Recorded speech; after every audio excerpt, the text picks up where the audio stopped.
If you would, please stand and join me in the Pledge of Allegiance. Pledge allegiance to the flag of the United States of America and to the republic for which it stands, one nation, under God, indivisible, with liberty and justice for all. I want to ask you. Okay. Can everyone hear us? Okay. Did everyone get a copy of the ordinance draft that will be under review today? They're on the table back there. Everybody got a copy? Okay. Okay, this is a subcommittee meeting. This is the first time, to my knowledge, that the Grant County Area Planning Commission has elected to take a subcommittee approach to the development of an ordinance. And I think the feeling of the Area Planning Commission when the subcommittee was developed was to see that we have transparency, and by adding community members to the subcommittee along with APC members, that's kind of where we're at with this today. So the subcommittee is composed of 3 community members: Molly Early, Bud Shelton, Nolan Holloway, and 4 Area Plan Commission members. That would be Ed Hartman, Gary Duckwall, Cale Grindle, and myself, Randy Atkins, which is the president of the Area Planning Commission, so I'll be conducting the meeting. The subcommittee decisions are non-binding. We're just kind of like an advisory group that will take consideration of the comments that the public has in developing or adding to the draft, and it will go before the Area Planning Commission for a recommendation. Our goal tonight is to review the ordinance draft by section and or by page, and we want to honor community input and discussion and revise the draft if needed. We will target ending tonight's meeting at 8 o'clock. We will schedule another subcommittee if needed. We ask that you come to the podium, state your name, and sign the sheet with your name and address. We ask that you keep comments specific to the section being discussed, and please be respectful of others who may choose to share as well. Comments not relevant to the ordinance draft can be made during agenda item number 6, which is public input. So we really want to concentrate on trying to get through the ordinance draft section by section. So if you have some other comments related to data centers, we would ask you to keep those until the end on item 6 when we open it up to the public. Once we have reviewed and discussed the ordinance and made revisions if needed, it will be presented to the Area Planning Commission for their review and recommendation. Upon receipt of an APC recommendation, Area Planning Commission recommendation, the data center ordinance will be presented to the commissioners for their approval. Any questions about what I've just presented to you? Okay. With that being said, we will start with the definitions of the draft. So subcommittee members, if we have any questions or comments in regard to the definitions, what I would like to do is allow the subcommittee to make their comments first, and then we will open the floor to any community members that would like to speak to that particular section that we are reviewing.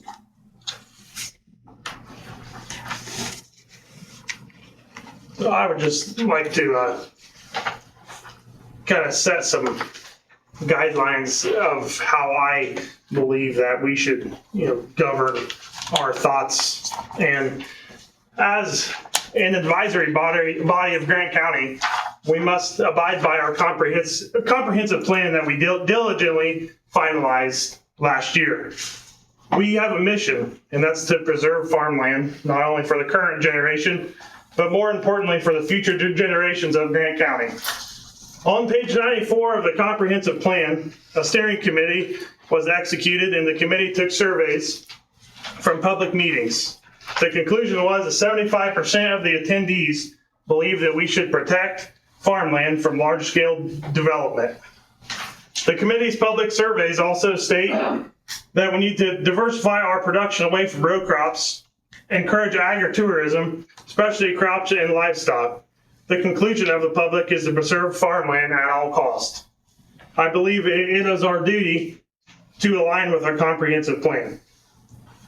And the setbacks in section 153.7 on page 4, I don't think that we should be too lenient with the setbacks, again, to align with our comprehensive plan. We cannot be more stringent to agriculture practices than we are to data centers. Just remember, as a body, we have a mission to diversify and preserve farmland in our county. But I would just like to focus on those setbacks for a moment and just hear your guys' thoughts. Can we work our way there? Yeah. Okay. Yep. Okay. So the definitions. Subcommittee members, are there definitions that you're unclear on? Or that you'd like to comment on?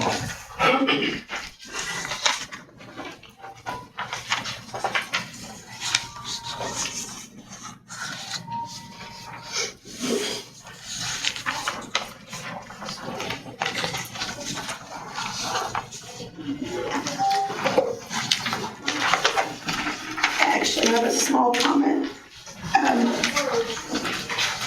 I'm just wondering why we cannot include cryptocurrency mining operations under that whole complete data center definition, because it is still a type of data center. Is there a reason why we have pushed that out into its own entity? Area Plan Commission members, or Todd, help me with this. I know that we discussed that in our last Area Plan Commission Because a meeting. data center is basically just storage. Mining is actually creating or solving the algorithms to create something. So I think it's a separate use. Okay. So can we agree, APC members, that we felt like it needed its own ordinance? Is that what we concluded that? I think it should be separate. I would disagree. I think it's the same kind of equipment. And I don't know why we would need a separate ordinance just for it. I think we should, just for the sake of the future, I think we should keep it separate because the technology, the cryptocurrency technology does change probably faster than the data center technology will. I would disagree with that, just because I know Apple's already created a data center that sits on your desktop and it's in prototype. So that it changes just as quick. I think we could come up with an ordinance that looks just like this and just change the verbiage and some of the fine details. But I think for simplicity's sake, it should be a separate ordinance. Okay, other comments, subcommittee members? May I? Yes, please. So it is difficult because it all looks like a computer to most people, right? A data center stores digital information. It also processes it and manages it. It hosts servers. It has networking equipment and related systems. It supports cloud services, enterprise systems, communications, AI, and other computing applications. And it provides digital services to users, which could be local or international even. But there's a service component to it, where cryptocurrency runs specialized computing equipment for the purpose of validating blockchain transactions, solve computational problems required by a proof of work system, They compete for the creation of digital assets and mining rewards, Bitcoin, and they convert electrical power into continuous computational output tied to mining activity rather than traditional data housing, like our pictures that we all have stored away in the cloud, and service delivery. So since there's two different uses, yes, it's a computer, but they're designed differently and they run very differently and they're housed differently. Does that mean they should be zoned differently? And just a question, my observations, well, I'll go either way that we want to go.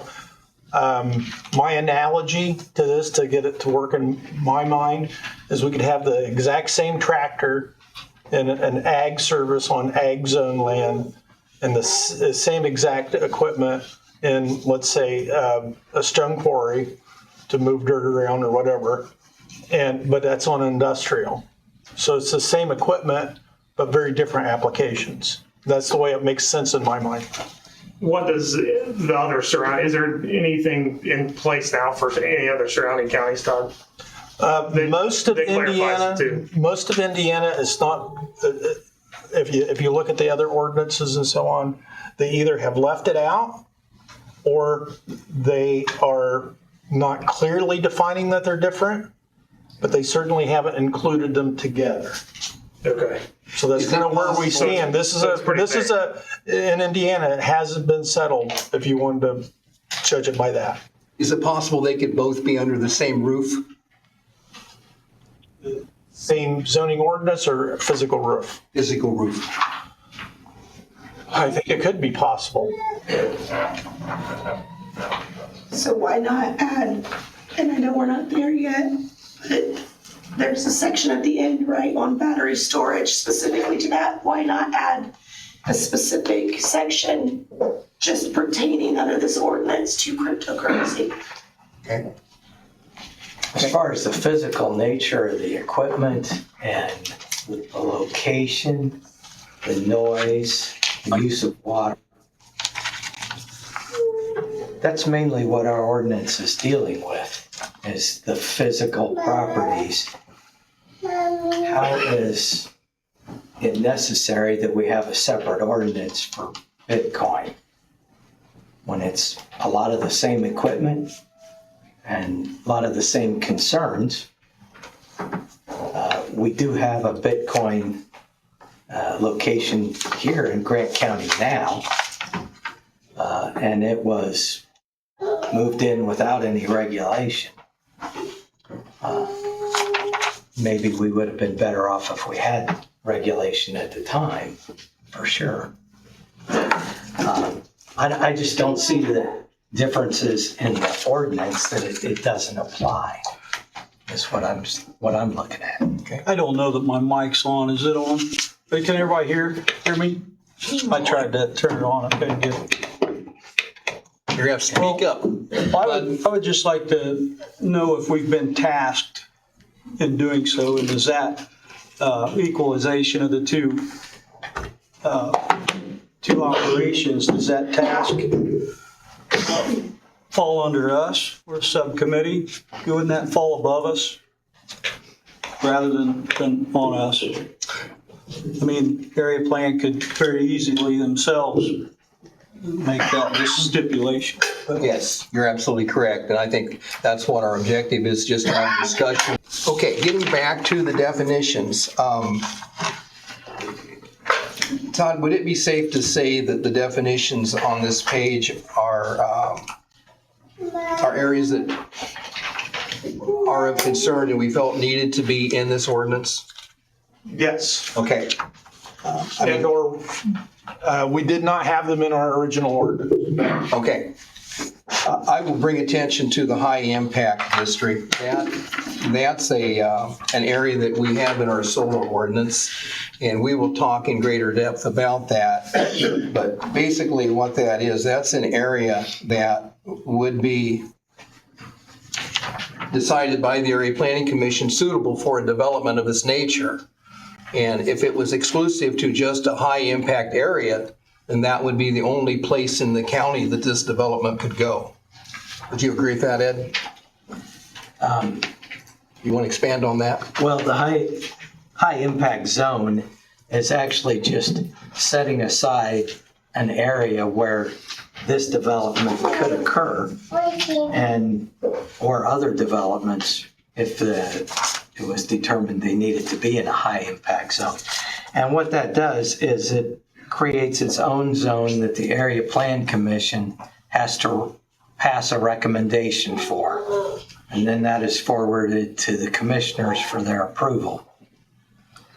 And it sets aside an area just for this particular use, whatever it's deemed for.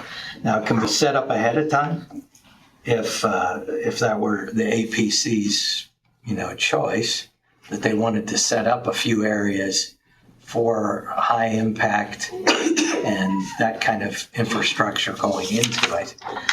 Or it could be a rezone based off of someone has applied to put this kind of, data center on land that they've purchased and they would like it rezoned.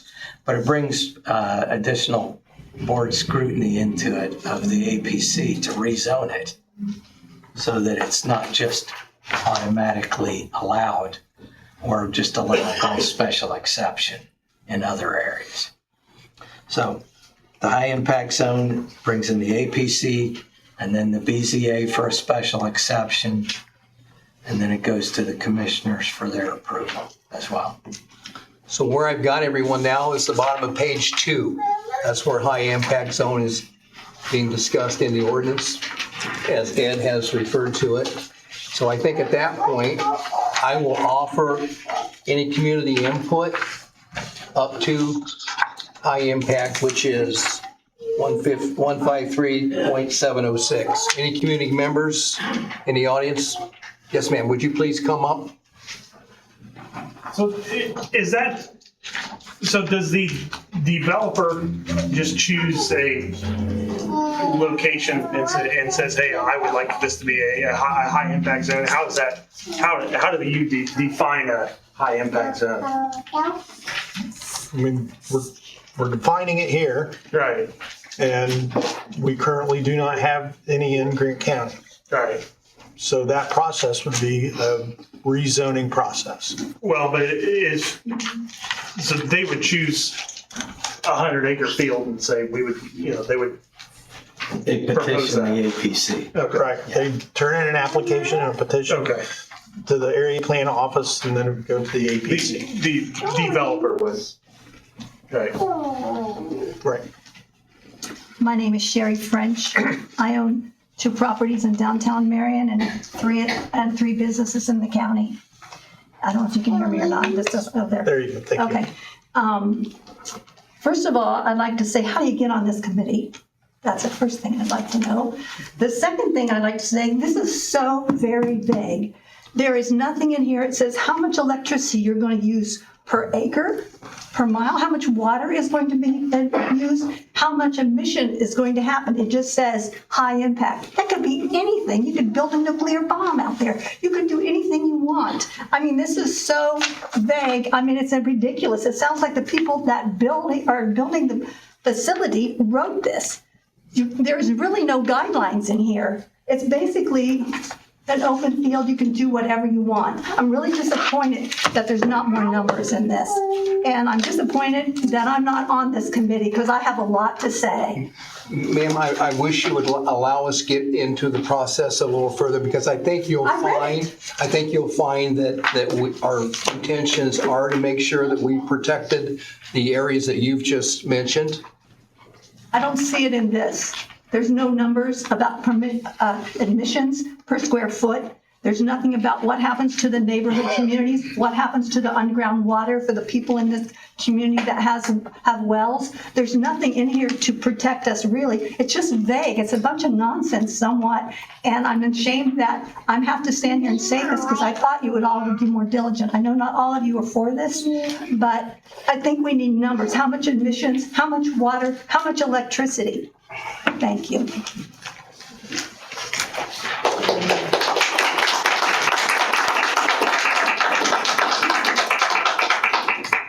Anyone else before we move forward?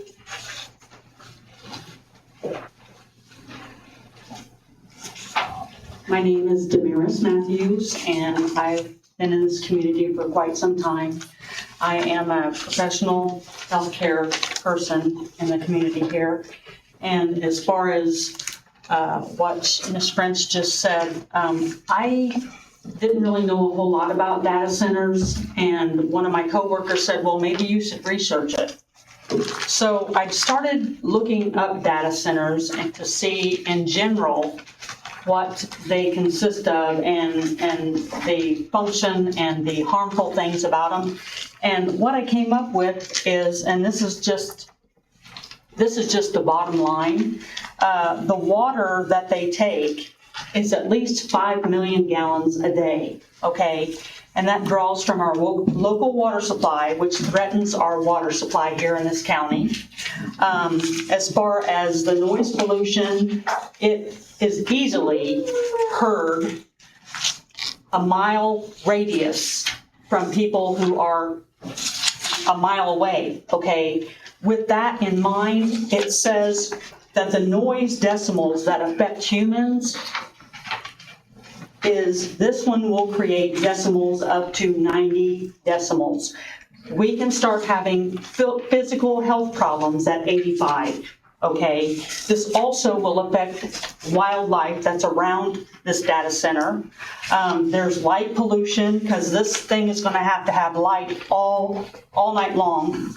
So that's going to disrupt the natural rhythm of our bodies. It's also going to affect, again, animals. With the combination of both noise and light pollution, it's going to cause things like hearing loss, stress, insomnia, which is a decrease in our quality of life, okay? The air pollution can cause asthma. It can also cause premature death. Okay, and this is people who are working around this area, say people at General Motors, the farmers that live around there. You know, this is going to extend at least within a 2-mile radius of everyone who lives around this area, okay? The electricity is so vast that this community, our electric bills are going to skyrocket. Now, I am saying this. Okay, some people might be able to afford a high electric bill. I don't think they'll like it, but we also have other people who are in different walks of life who may not.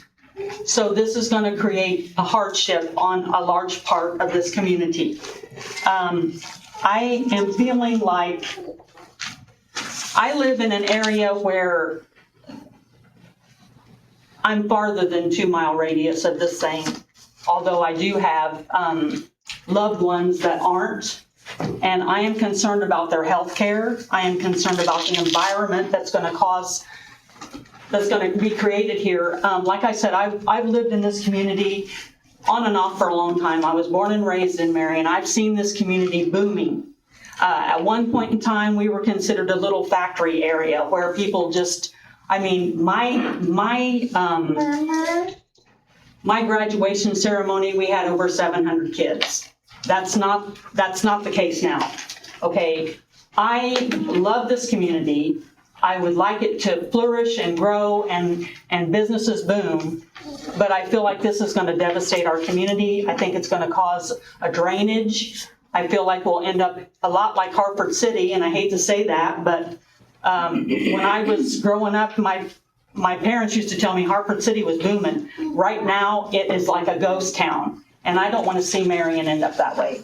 I don't. I love this community, and I would like to see it flourish. So, I mean, there's more, you know, this thing, and I'll just end with this, and it's not a good way to end, but with the hum of this thing, with the things that go on, it can cause brain cancer. It can cause Parkinson's disease. It can cause cardiovascular disease. It can cause headaches. It can cause disruptive sleep patterns, which causes sleep deprivation. I mean, that in itself can make people do things and act ways they don't normally do or act. So just from the healthcare position, it's not good. And I just feel like, I hope that all of you would take that into consideration before you would want to move forward with something like this, because it's going to be devastating.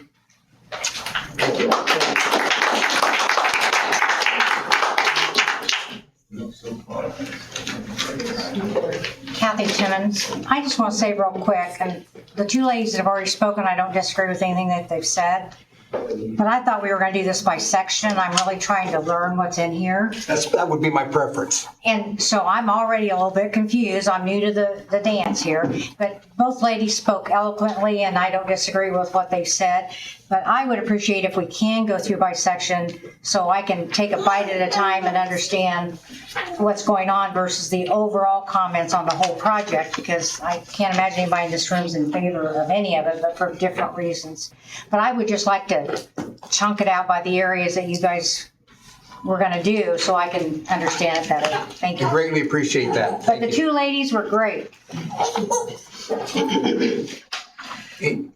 In response to the two ladies that have spoken, I want to point out that if you look under 153, page 3, purpose, number 2 talks about protect county infrastructure, including electric, water, roads, communications, public safety systems, emergency services, and drainage systems. That does. How? Doesn't mean that we won't get there, okay? Number 3, minimize off-site impacts, noise, lighting, traffic, runoff, vibration. So, our intent in this ordinance is to address those areas. Number 6, address long-term risks associated with large-scale infrastructure, including water demand, electric demand, environmental impacts, ownership changes, and changes in operational control. I don't want anyone to sit here and think that we haven't taken what's been shared with us under consideration as we move forward with this ordinance, because we truly have. And, if our goal, our objective is to make sure that it is in writing in this ordinance, we will accomplish that. I promise you that. Thank you, Denny. Yeah, Randy, first thing what I want to know is in this high impact zone is it says here in number 2, the site does not consist of prime farmland. When you were explaining this a little bit ago, it sounded like that could change if somebody proposed it, that it could be changed. Now, is prime farmland safe or is it not safe? That would be under the discretion of the Area Planning Commission at the time that they're determining where that high impact zone would be. My personal opinion as an Area Planning Commission member is that it would be difficult for that to occur based on the comprehensive plan that Nolan has shared with us. Because we were sitting out there at 255, we had a big squabble about that a month ago, and they wanted a whole bunch of ground out there in my area. And, I don't want to see it rezoned industrial or for this type of a situation, just because somebody's got a lot of money, and they throw it one way or the other, and all of a sudden this thing happens. Sure. And I've also heard rumors, that Gas City's even offered to annex all the way out there so they could do it under a city ordinance. And that's ridiculous too, that Gas City would annex that far away from Gas City, because you're talking 7-8 miles. So that's what I want to know. I want to know about, since we're talking about high impact, I wanted to know I'm very concerned about farmland. I know I'm an old guy and I ain't got a whole lot in it anymore, but I'm still concerned about farmland. Thank you, Denny. Your grandkids do. Okay, so we are looking at page 3 under the title of purpose. Yes, sir. Thank you. Can we get you to state your name, sign in, please? Sir? State your name and sign in, please. Oh, I'm sorry. I didn't realize I had to write my name on there. My bad. My name is Marty Fick, and I've been a resident of Grant County for 24 years. And I understand everybody's concern here for environmental impact, energy consumption, water consumption, how it's going to affect people and wildlife that live in and around where potential data centers could be built. And I'm going to ask you two questions, and I want you to think about this for a couple of seconds. And I want you to understand one thing right off. I'm a former police officer, military veteran. I am not a conspiracy theorist, but I am a conspiracy realist, and I do a lot of homework. The information that's going to be in there is every time you go to the store and you swipe your credit card to buy something, that information gets stored somewhere. And the data centers are being built all across this country because somebody, big business, powerful people, corrupt people that are embedded in our government want to know every little thing we buy, every little thing we do, everywhere we go.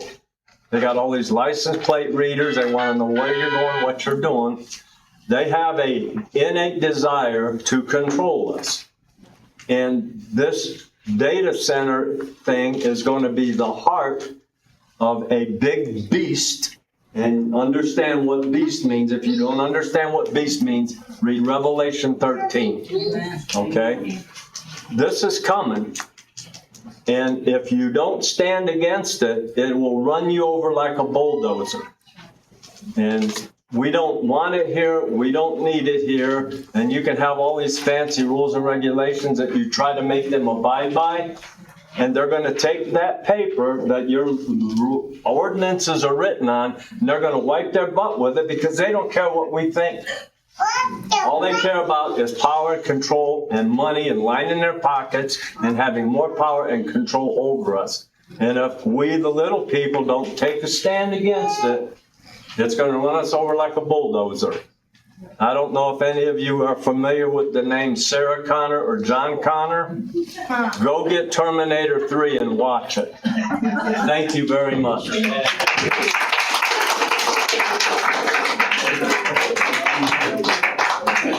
I think all the general comments need to be held.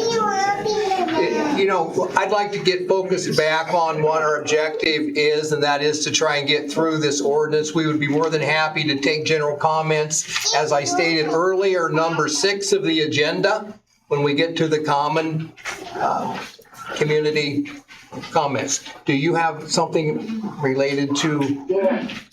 My name's Ty Andrews. I've been a resident 58 years, Grant County. And all my research about data centers is that it exploits resources of the community that's in. I hear vague things that's supposed to be good, but I don't see any proof of that. But I do see proof of the exploited resources. So that's what I want, proof that there's not going to be exploit of our resources.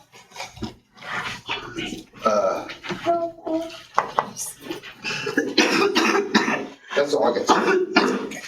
Okay, we're going to go back to page 3.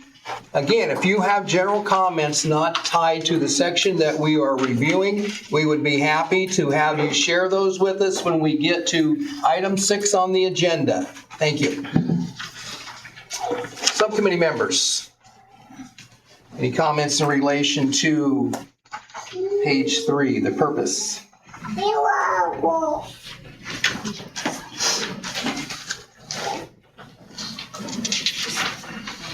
Hearing none? No. Okay. All right, we will move to letter B, use authorization. I think number 1 is important for the audience to understand. A data center is permitted only by a spatial exception in a high impact district. And I think we spent enough time on high impact district that you folks can understand that that's going to be a determined area. They just can't come in and decide where they're going to go. They're going to have to jump through some hoops to get there.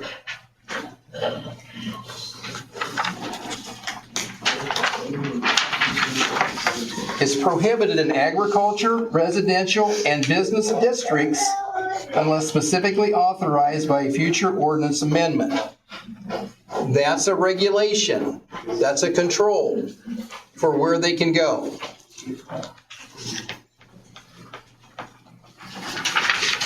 No data center shall be permitted by right in any district. They'll have to jump through the hoops. Moving to page 4.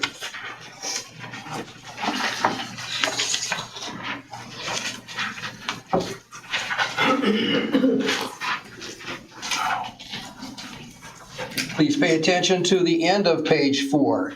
No facility meeting the definition of a data center shall be approved outside of a high-impact district without amendment of this chapter. We don't intend to amend this chapter.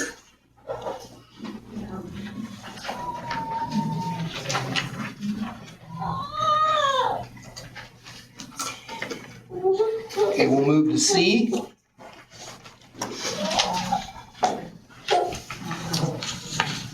I was proposing that we change the maximum lot area from 500 acres to 300 acres. I'd like to change it to less than 100 acres. Okay. Okay.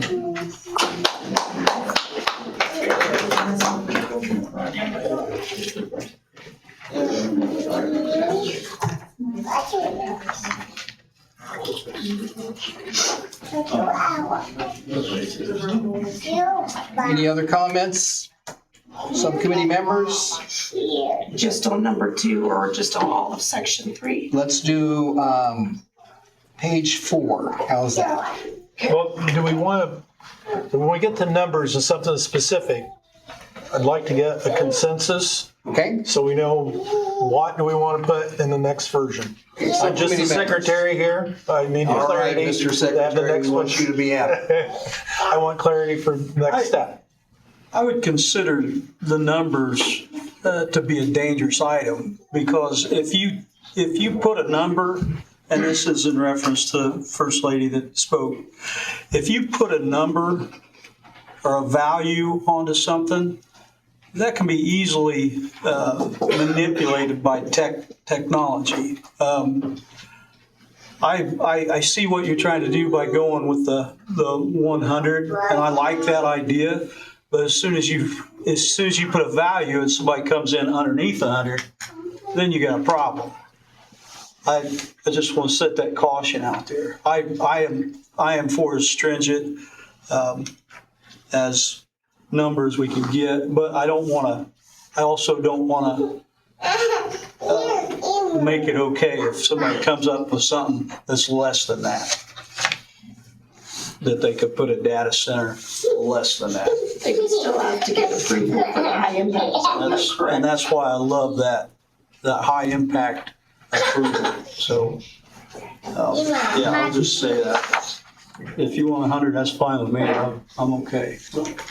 I just caution the numbers. Other comments, subcommittee members? Are we 2 setbacks yet? Nope, we're on page 4. Well, we could get to setbacks, but. Setbacks on No, page- I think what Todd's asking is how do we feel about the 2 numbers that's been tossed out? Yeah. 300 and 100. Do we want to hold that exclusive to 100 or do we want it 300? Todd would like to know. If we gotta pick one, I like 100. You want it less?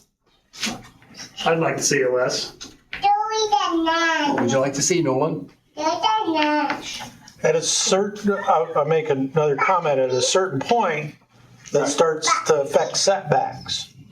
If it's too small and we want really large setbacks, Not going to get your setback. yeah, the math's not gonna work. So we go, and I can work that out. If we wanna just put down, we'll look through setbacks, and we wanna just say, that we want to have the smallest acreage on the maximum side as we can and still keep a reasonable amount of land in the middle, okay? And I'll do that math. Does that work for everyone? Not quite following you. Well, if we say the setbacks are a quarter mile in each direction, I have to do the math, right? How many acres is that? Well, it can be feet Yeah, if you're talking a radius. I mean, the math might not work out with the setbacks and then the minimum acreage. I'm just not, I mean, you can have a setback from a point, Yeah, It depends where that point is at. or you can have it from a square or a rectangle. It depends on the shape of the land. But even so, if you said the setback's gonna be 1,420 feet or a quarter of a mile, it would be from that actual location. right. I guess I'm thinking they have to own it too. Yes. So it's, a 40-acre tract is a quarter mile by a quarter mile, right? So if you have a quarter mile setback, they're not gonna be building 40-acre tracts. Right? Well, Yeah. it's from the nearest residential structure, which could be on a totally different tract. Well, That should be, right? our definition is property line, not residential structure, as it currently is. Okay, the property line of a residential structure. Or is it Setback is I to think that. we're property line. And property line of the facility that you're actually setting a setback from. But even so, it's the property line to the next property line with a residence on it. You could go through many different tracks to get there. Well, if a project encompassed many properties, could they not join all those properties into one area? Yeah. So, refresh my memory, maybe I'm misremembering back in the solar ordinance, didn't we not run into issues determining sizes of installations? Yes, we did. We put in there that there was a maximum size of an installation. There was a maximum size of that installation, say, I think it might have been 400 acres. And then there was a distance in miles, and I don't remember if it was 3 exactly or not, to the next possible solar installation. So there was a setback between solar installations, and then there was a setback to the next residence, the closest residence. Well, I thought maybe we ran into some legal issues by making the confinement so small to make it strictly prohibited. Well, that was why we actually went with what you could say were reasonable setbacks so that we would not be sued in court That's what I wanted and to have avoid a here. point that your ordinance is impossible. Okay, that's The solar what I'm companies getting, wanted yeah. to make the point, your ordinance is impossible, and sue over that. That was the threat. So is there Okay, something we can so- read there that we could apply to the maximum acres? So in other words, when we're drafting that ordinance, we had to decide what is possible but difficult, and what protects the residents as well as protecting the county from having to just fight lawsuits. And, because nobody wins in that situation, everybody loses. Yeah, that spends a lot of undue taxpayer Yeah, money. so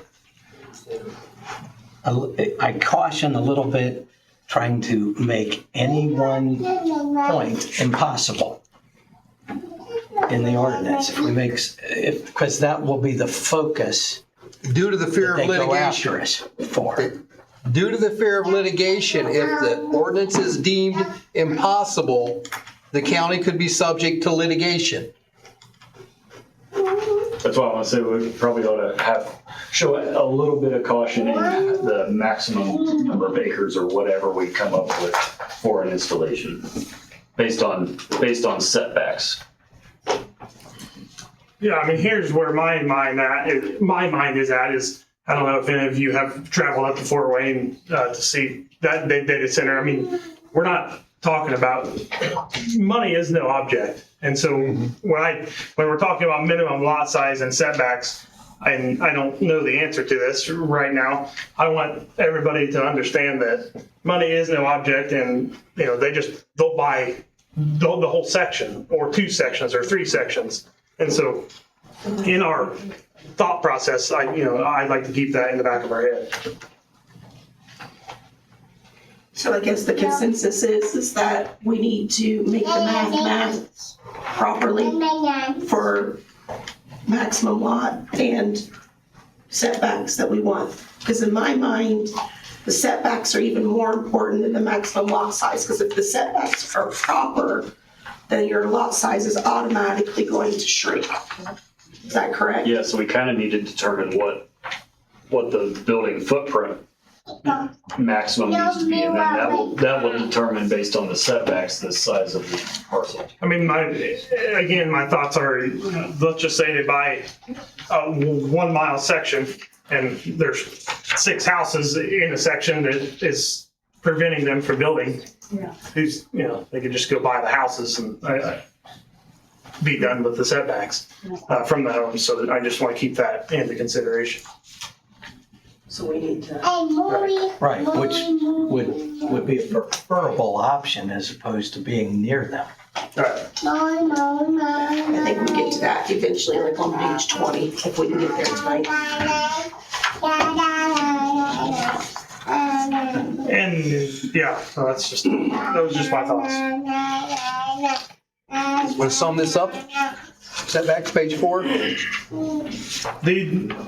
The setbacks, and again, like I stated prior, I don't think that we should be too lenient on our setbacks from adjoining residents or property lines than what we are for agriculture purposes. I mean, we should be more stringent to data centers or comparable to data centers. And from these setbacks that we have on here now, I don't, that's from what I've seen from solar and from other agriculture practices, I think we're pretty far off.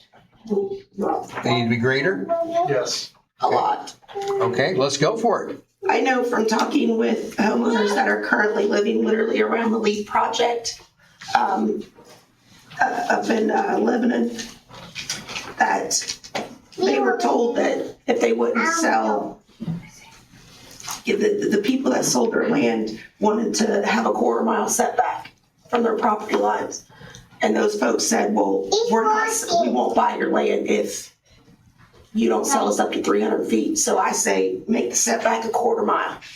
And then they don't even want to come. Hey, Mom. 1/4 mile from adjoining property line? Correct. I don't want to open up a can of worms in a separate topic, but Don't do it then. Come on, Kale. Since our comprehensive plan is mostly agricultural, what are our setbacks for like something like CAFOs? Is this more or less stringent than something like that? They're currently 1420 or 1/4 mile. So based on our comprehensive plan, I think we should probably be more strict than something agriculturally based like a CAFO. But you still have to fit it within the landmass that Todd has shared with us. I don't want to be more lenient towards a data center than I do something that we say is our number one topic in the comprehensive plan. So more setback, I guess. Ed, what is the setback for, I think I touched on this the first meeting we had for solar from our nearest residence, 1/2 mile? The setback for solar? Yes. It's 500 feet from the property line of a non-participating residential property. Now, and then if they go on a second side, it's 750 feet. And then there is no development allowed on a third or a fourth side of a residential property. Okay, so the setback from a residential home is what, 500, you said? 500 on one side, Okay. right? Now, Solar's a lot different than a data center though. solar doesn't have as much noise, Right. traffic, and other considerations possibly. We just have to find that happy medium between a setback from a residential property line and lot size, Yeah. whatever that may be. We want to start with a quarter mile and see if Todd can make it work. I agree with that. Everybody okay with that? Yep, that takes for line item A. On line item D where it says not less than 750 feet from the second side. I think that needs to be at least 1,000 feet. If we're making it a quarter mile, then 750 feet doesn't come close enough. It needs to be 1,000 feet. Well, that's less than a quarter Well, it could mile. be 1420 on every 13, side. 13. Okay, well then let's do it Just make it 1420 on all sides. on all sides. And I also don't think that they should be allowed to build on two sides of a non-participating property. I think one side, I don't think anybody in this room would want to have any industry that is going to be in a high impact zone on two sides of their property. So it'd be no development on the second side, the third side, or the fourth side. That's my personal opinion, and it's like a belly button, everybody's got them, but 1420 on one side. right. Are we okay, Mr. Secretary? Yeah. I also think on line item G, where it's the setbacks from the corporate limits of any city or town shall be 3 miles, I think that should be 5 miles. What letter are you on? G, Okay. I think that should be 5 miles. Nobody in the country wants them. Nobody in the city really wants them either. I mean, I live inside city limits. I don't want it inside the city. So I don't know if there's anything we can do from a county standpoint to help. I know that if a city wants to annex land, they can annex whatever, right? But I don't know if there's anything in that setback that could be utilized to help detour some of our larger cities who are rumored to want to put one of these in to stop that. Well, yeah, the problem would be there's no teeth on it if they annex it, Okay. How do we put because then it teeth on goes under it? their ordinance if they have one even. Right? How do we put teeth on it, put braces, put all of it? Well, they can only annex the And wait a land if it's minute, does everybody understand the discussion that's taking place right now that we are developing an ordinance for the unincorporated area? The incorporated area, anything that's been annexed into the city, we have no jurisdiction over. So basically, if you live in Marion, you're gonna have to take that up with your city council. We're pleased that you're here because you could share some information. Well, the unincorporated is doing this. Go ahead, Ed. And the county cannot stop annexation. And we cannot stop annexation. Only the property owners affected can stop it And why are you doing this? for the unincorporated area. Now, not everything can be annexed. If it's further out in the county, they have to annex every property up to it, as well as that property to control it. They used to be able to annex right-of-ways down roads. That ended. Now it has to be property joining property. Wait, I'm sorry to interrupt. You were talking about some very good things. I think everybody needs to understand that. I think we're done. Okay. Yeah, How far was she, that setback? I said 5 miles from corporate limits of any town. Page 4, Correct, at the very bottom. bottom, letter G. Subcommittee members, any additional comments on page 4? I wonder what is the logic for 5 miles, 3 miles, 2 miles, 10 miles? You're getting out quite a ways. Does anyone have a feel on that? Personal opinion, I'll let you say it, Gail. I would rather a data center be closer to the city than out in the county somewhere. That's Better be just my- careful with that. I know, right? Well, I mean, So they're gonna try and locate near the high power line. Sure, but I'm kind of with you. I don't understand the reasoning for a specific setback from a city if they're just going to annex it anyways, unless you're trying to stop the annexation, which we can't. We can't, right? I don't know that section's necessarily needed, but I don't have an issue with it in there. No harm in there, though, is there? Thank you. Okay. So I'm not the smartest person, so should it be less than 3 instead of more? Because listen, when it comes to data center research, to me, the more we restrict it, the better, right? So when I went through this, I just started upping things that I thought should be upped. So, and maybe in my haste of. I don't have a number. That may not be true with what was previously said about if we set it up to where we're just going to open ourselves for litigation. Okay. So is that something that needs to be checked then and again with the map? I'll check that. I guess the question is, what are we protecting with this setback? I think that can be worked in with resident setback and lot size. Mm-hmm. Kind of 3 for 1. Yeah, I mean, I can understand if there are, say there are city wells, our well water system, our well water infrastructure, are we wanting to be out beyond that? Or exactly what are we protecting when we're protecting the city 5 miles away? Yeah. But yet we have county residents that this ordinance is for, are a quarter mile away. And wouldn't this also be covered under the high impact area?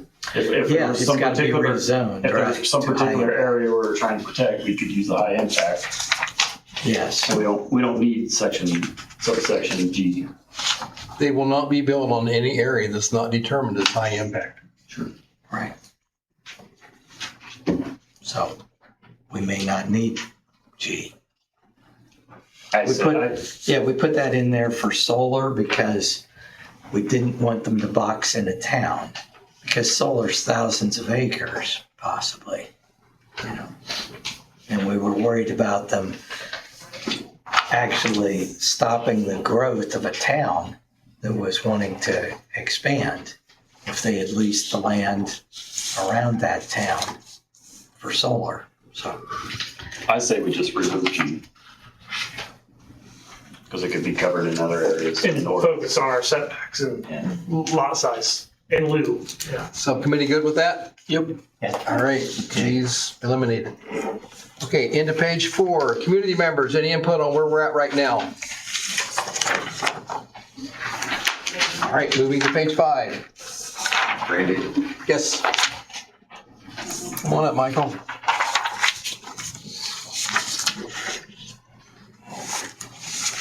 Michael Duke, East Bradford Pike.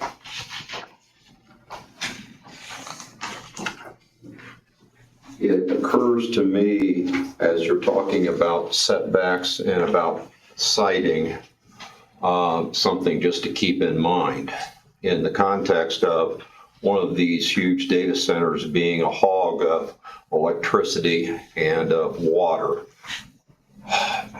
In terms of Grant County and our topology topography, any possible location of a data center is going to be governed by 2 factors in terms of a developer. They're going to be looking at proximity to as Ed said, the electrical grid lines that run through the county. And also, I can see somebody making an argument that, well, I've stated on the record before, I'm primarily concerned about the source of Marion's water supply coming from the deep water wells that were drilled out in the county back in the 1960s. Those wells were drilled trying to go deep enough to hit the old underground river. And I'm sorry, I don't remember the name. It starts with a T. It's the Taze River. The Taze River. So I could see that developer coming in making an argument that if they were to drill wells, they would be trying to set it up on a site that goes down far enough to hit the Tagus. Just offer that for We have had discussions as to whether a municipality would have the right to pull water from a water source that expands beyond their incorporated area. That would be a fair point, but I'm thinking in the context of somebody new coming in and citing, say, out at next to the Mississinawa out in the southeast side of the county. There is verbiage in this, and we will get to it. Stating There is. that Okay, I've addresses not read through it, so but that I would think we would want to be concerned about protecting the natural resources of the county in that context of another point of access into the underground river. Thank you. So we need to bring some closure to setbacks. Where are we at, Secretary, based on what you've heard from the discussions? It sounds like, and maybe some head shakes or something, that we want the setbacks to be as large as possible, but not step over a line in which we're going to get sued. From property lines. Property lines, Or from residential. Non-participating property lines? Or do we want to say residential property lines? That's a whole nother question there too.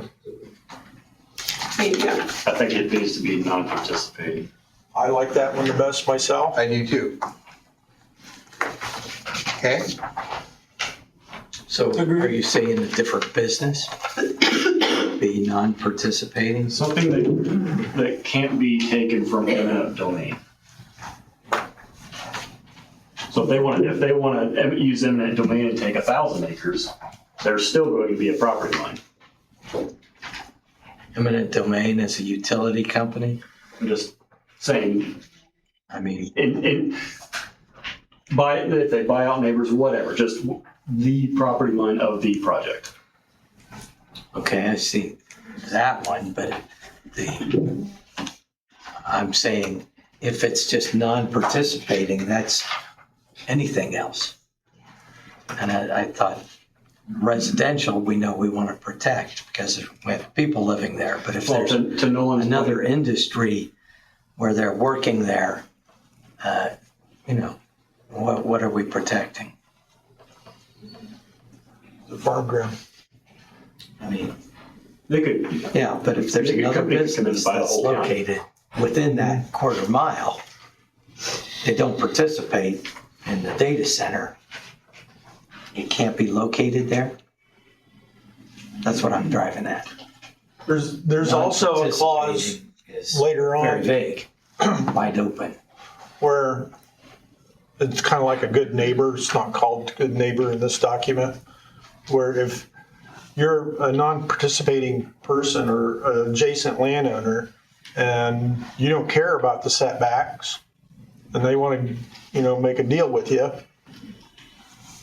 Sign a variance. Sign a variance and sign a waiver away. And you have the right to do that. It is your property. If you want to live closer to it for $1,000 a year or something, that's your right. Yeah. And then, moving on, we also have setbacks for nature preserve, park, recreational use. Those things are laid out there also, as well as I think there was one about public building, church, school, business. Okay. And those are all defined. And, we can talk about the distance to those, but anyway, what I'm driving at is, are we protecting the distance to another business? Or are we protecting the distance to a residence at a quarter mile? I think a quarter mile is a long way for protecting another business. Too far? I think it's too far. I guess it would depend on what that business is. Yeah. Right? I mean, if it's a trucking company, okay. Okay.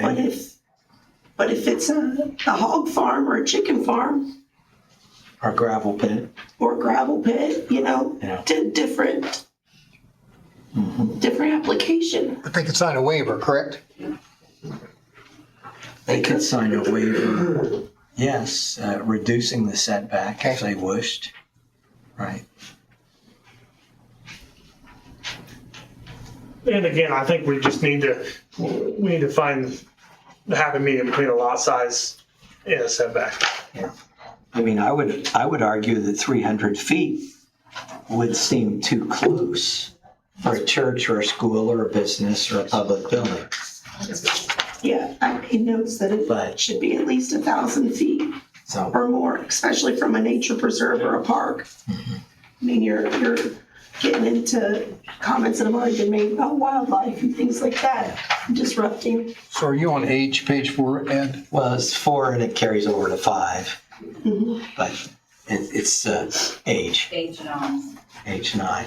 Again, Ed, I don't, if you read our comprehensive plan and the CAFO ordinance, that setback is a quarter mile. Right. And I don't, our comprehensive plan protects agriculture. And how do we be more stringent? So you want quarter mile across the board, Nolan? Yeah, that's my proposal, yes. Okay.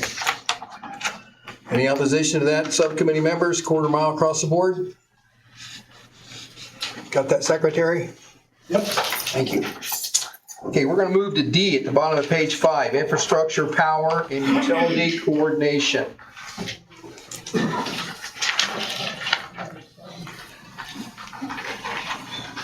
On item 1, subsection D, where it says description of on-site substation if proposed, I think they should not just include a description, but they should include the plans for whatever substation they're planning to build. Because there's different types. Design plan? Correct. I mean, I'd rather have all the information to make an educated decision versus just a description, because descriptions change. And Molly, you brought up something else, that in the event that there was a power shortage, that the data center would shut down first. Correct. And residents would allow whatever power was there to go to homes. Correct. What are we going to call that? I think there needs to be a first rights First rights. on this section that's not currently included. Where does that fit, Todd? Ed? Everybody understand that? In the event that there was power shortage, residents would not be denied. The data center would. Do we have the power to enforce that? We're going to put it in our ordinance. Would it stand up to legal scrutiny? We don't know that. Number 4, I mean, we get to talking about backup systems, maybe somewhere in those lines. But that, I mean, that's the point. Is do we have control over that? And there's a line in there, right? Would that be like in the event, like it's 100 degrees for Come to the 10 podium, days? please. Pardon? Come to the Sorry. podium, please. Sign in. That helps for our record keeping. Thanks. My name is Pam Bozell and I live on Chapel Pike. What you were just talking about, would that be like in the event we have 100 degrees for 2 weeks or whatever, and they say turn your air conditioners up to 75 or 80 or try to conserve power? Well, if that thing is pulling that much power, and now our homes can only be 85, is it going to be something that they will have to, are you saying they'd have to shut down the data center so we're allowed to have electricity in our home? That's our intent. Correct. Okay, that's what I was asking, if that's what that. The question Residents come becomes, first. Yeah, the Okay. question comes, is that a legal Is it legal? right that we can have? Right. That's, Whether it's legal or not, that'll be up for the court to decide. yes. I mean, our Mayor, and I just had a quick comment on that. If you did shut the data centers down and they went to back up, when they come back online, are you gonna put something in there to have them phase back in so it doesn't create a huge peak demand and pull out when they come back up? Because that's a huge problem in any type of big complex when you start everything back up or switch everything back over. Just a thought. Staged Stage or phase power in. transfer. there should be a staging plan of that they would have to present of how they would do that. Okay. Before we get too much further into first right, on, under section D, number 2, where it says total projected electrical demand at full build out, I think it should also, not just be total projected, but also include peak use, because total projected, doesn't always include their peak. Because it might be more in the summer than it is in December, or different things. So where are you, Molly? At the very bottom of page 5, number 2, Okay. under A. I think that when they file the application, they don't need to include their total projected, but peak use as well. Peak use, under A. Okay. Now, when we talk about phased expansion plans, what is that referencing, Todd? Phased use of electricity, phased expansion? As I understand the data center that's being built up by Fort Wayne, they've got plans out for 12 years. For expansions. For expansions. I think before we would, a BZA would accept a special exception, we'd like to know what the 12 years of planning would What their be. thoughts are. Yeah. Sure, okay. Where do you plan to stop? Don't leave that open-ended. Right. But the BZA would want to know those plans before approving.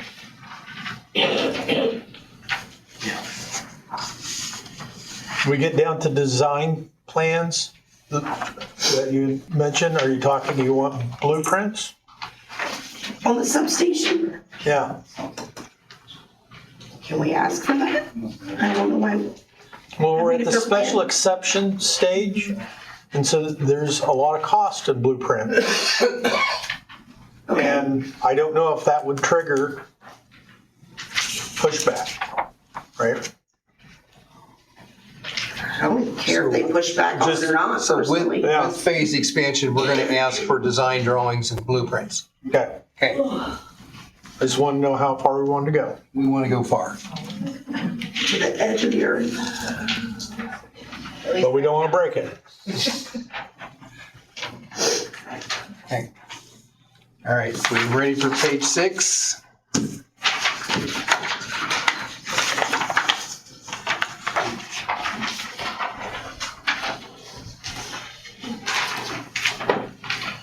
My only note that I made is on item number 4 on page 6, under backup systems shall provide a minimum of 72 hours of continuous operation. I just wrote a question. Should it be a max of 72 hours of continuous operation? Or is just not a minimum? I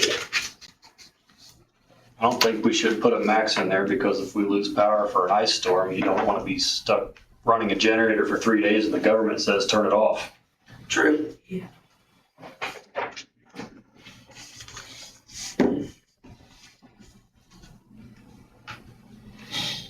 I don't think the ordinance should get into telling specific companies how to run their operation.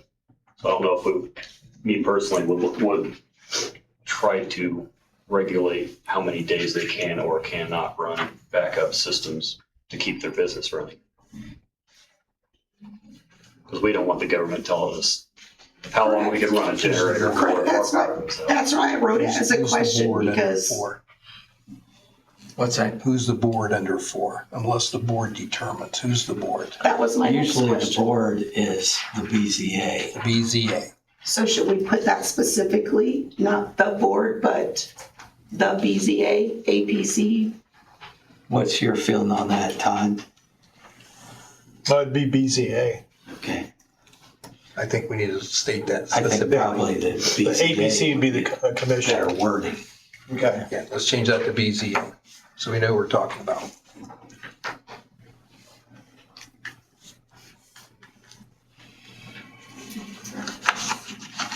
And this 3 days of continuous operation, what recommended 72 hours? Well, that's a minimum, Yeah, so they need to have that much backup power for, yeah. Yeah, see, and I don't like That's a that. lot. That's a lot. I mean, Yeah. the police up in Fort Wayne, I mean, where they have right now 75 diesel generators, each storing 1,000 gallons of fuel each. So, and they applied for 178. and they applied for 178. Yes. So that's a lot of fuel storage, which I know we will get to eventually in this, but it's also interconnected. Is anybody else's brain? Because it's natural gas. Why are we requiring a minimum anyways? If they want to shut down, who cares? Right? Is there a particular reason why we added It's a minimum? the protection of our grid, if they're pulling from the grid. So are we talking about a backup system or These are, supplementary? yeah, this is a system? backup system. Like as in the grid is down. Right. So the grid's down, they're not pulling anyways. Or the grid is not capable of keeping up with their So load. then maybe we should change that to supplementary. Backup to me sounds like it's like your power goes out and you run a generator as a backup. And again, it's just a suggestion, we can take the whole section out, or, I don't think the government should be dictating how the minimum amount of time they can have a backup. If they don't want a backup, they shouldn't have to have a backup. But supplementary, I think we should specify. Maybe if you just change the wording. or the limits come from how much fuel they can keep on site. So again, this is another math question when we get to that point of their backup generators in the ordinance of how much fuel we're going to allow them to store on site. Will then determine how long they can run a backup or I'm sorry, the word you used. Supplemental. Yes, thank you.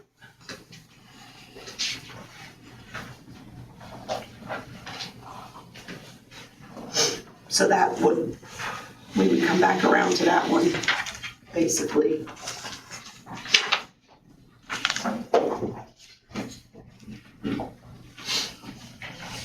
Yeah, I guess I'm kind of with Kale. Why do we care if they have power or not? I'm just asking. Well, I think the intent was so that they're not drawing from the grid. Correct? Right, I mean. Allowing residents to have grid power first. I mean, that was the idea. Here again, we're protecting the residents that are going to be impacted by this development.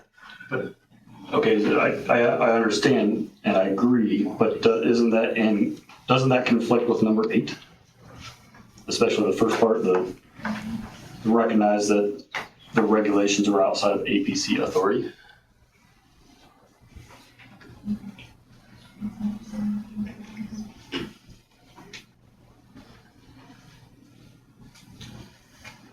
Well, it does talk about grid regulation, utility territories, utility rates.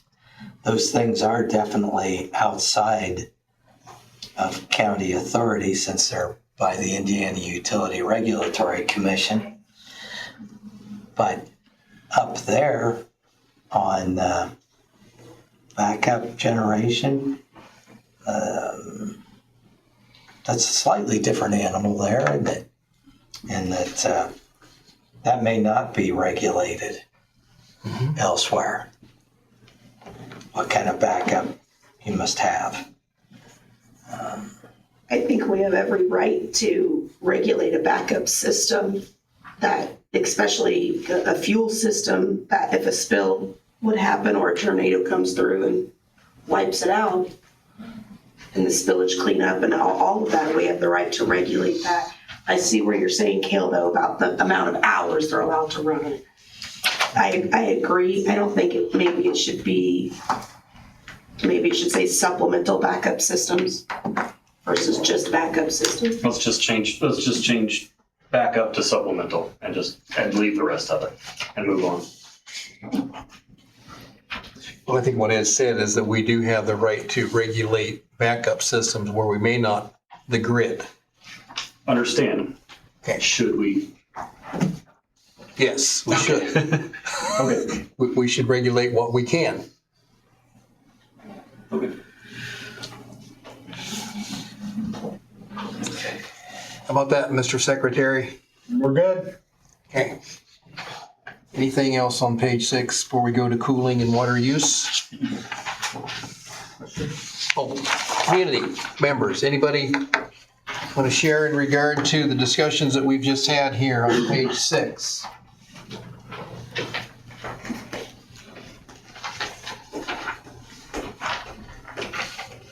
Julie Hartman from Mount. I don't know if this isn't in the papers, but it's something that you mentioned when we had during solar, where we had to something that you had mentioned, Kale, like be careful how we made the setbacks and different things because of a lawsuit. And I was thinking that was because the state code had a section in it that said you cannot restrict solar. And so I thought, well, if I hadn't heard that was in our state law about data centers. So I thought maybe we didn't have to be as careful about that if it didn't specifically say that. And maybe that doesn't make any difference either, but I just, because I think there are communities and counties that are saying, nope, we don't want this. So I don't know, I hadn't heard anybody say, so I was just curious if anybody else had heard or. Do we know, I think what Julie's asking is has the state said that we can only regulate to a certain degree? Is that what you're saying? Right, because in the state law about solar, it said you cannot restrict solar, which was kind of funny because if you read that in that whole section, it was about heating water, and it hadn't really even specified industrial solar yet, but everybody was kind of afraid since it's somewhere in the state code that it said you cannot restrict solar. The question is, where are we overstepping our bounds? With the data center. Right. Yeah. Yeah. Thanks, Julie. Well, our county attorneys will look this over also. Yes. Yes. And they'll tell us whether we're overstepping our bounds. Right, and we'll change it if we are. Yeah. This is just recommendations. Right. Well, and the numbers, as far as setback numbers and other numbers, I mean, they're just placeholders. We could put that or question marks. Right. So. Community members, anyone else? Okay, we will move to E, cooling and water use.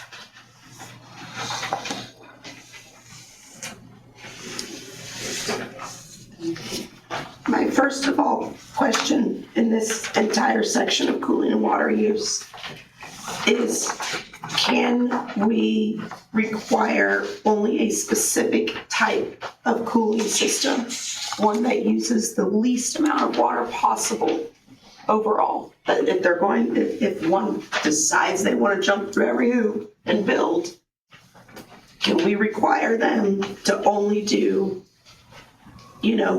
an air cooled or a closed loop, even though, there's no such thing as a true closed loop system anyway, but can we require that and just automatically state that an evaporative system will not be allowed. Because that's where we're talking the 5 million gallons a day plus. I think we can until somebody tells us we can't.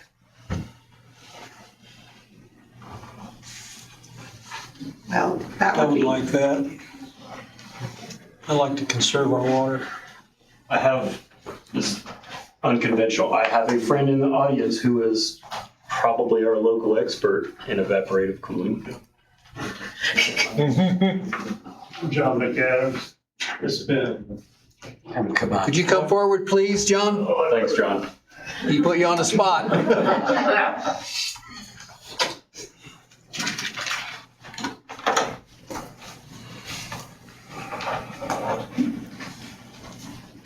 Purdue grad, I'm imagining? Heavens, no. Okay. I'm John McAdams, county resident and own property in the city. I spent a little over 40 years in industry locally, RCA Thompson, and then Chrysler and Kokomo. The air evaporation rules are governed by the state and how much they actually want to do, because there's an amount of water you buy, and so much of that is evaporated on evaporative cooling. That's the most, your design people for a data center will put in the most efficient they can. You stated that money's no problem by somebody. It may not be to buy the ground, but they do not want to have a continual cost to run that place. They'll do the most efficient thing they can.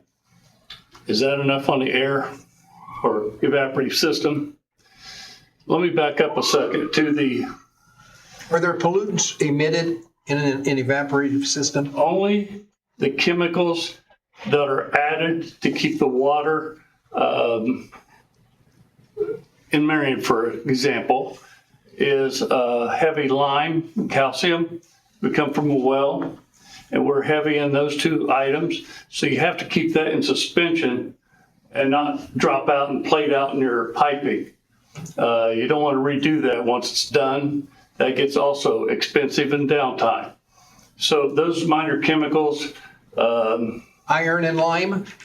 Iron, one of them? Yeah, and you get iron, lime, zinc, a few that you have to take care of in softeners. Same thing. Let me back up also to the power source you were talking about. If you get with your Indiana, Michigan rep, which they would probably be part of here, they have rules for how much backup they have to provide, or hospitals are first in a reduction time, and then residents. Those are just basic rules. So a data center, high use place at Thompson and at Chrysler, my experience, that's all I can speak to. Both of those got calls, and you're on a backup time where you have to cut off so much power to, they don't care if you're operating or not, you're going down. I faced that at RCA Thompson. I did not face it at Chrysler because they have the option to buy through. So no matter what is the problem out there, they got power. That cost them a lot of money, but that's how they kept running. So could this place do that? That's probably an option, but it's not a permanent option. It's 72 hours has been mentioned. Usually it's within that time span. And the only time you would want to run emergency longer than 72 hours is if this one specific part was coming from Timbuktu and you couldn't get it here fast enough.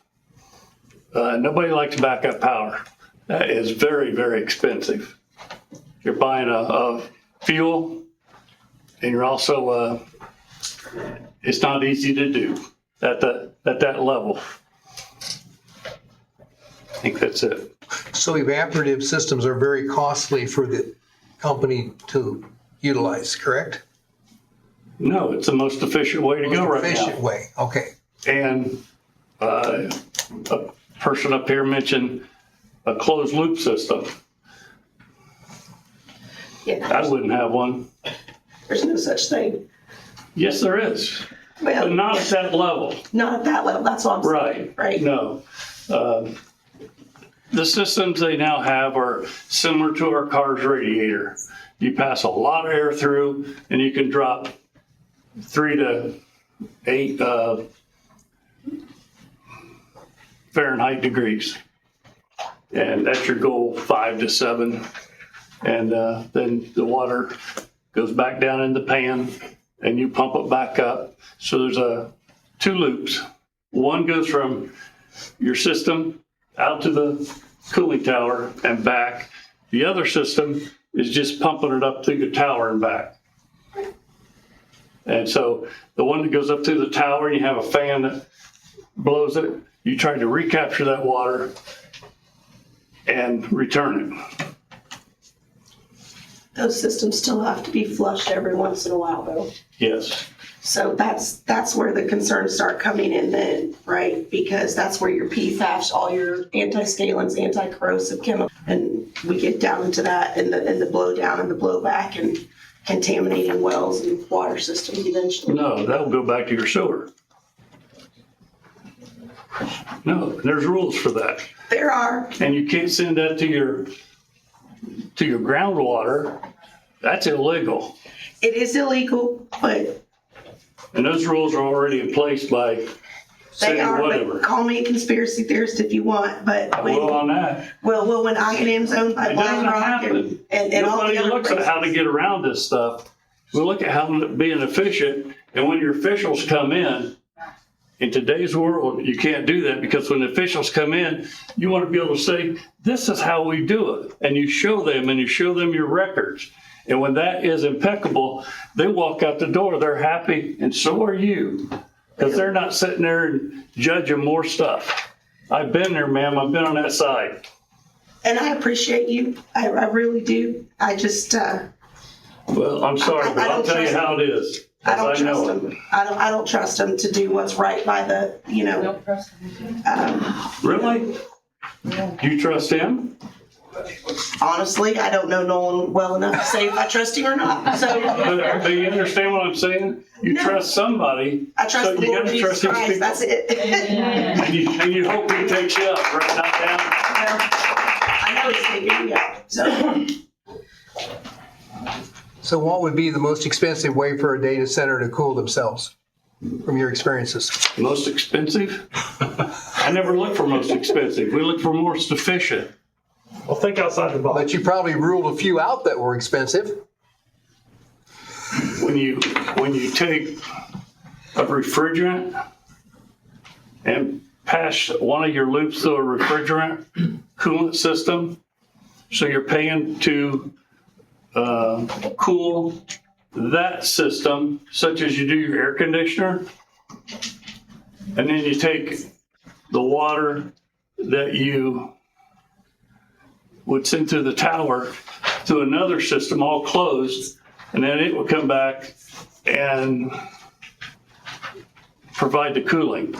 So instead of just the air cooling this stuff, you're running a refrigerant through there also. What's that If the system refrigerant called? loses or has a break and goes in the atmosphere, then you have a lot of problems and you have to answer a lot of things to the environmental. What's that system called? I have no idea.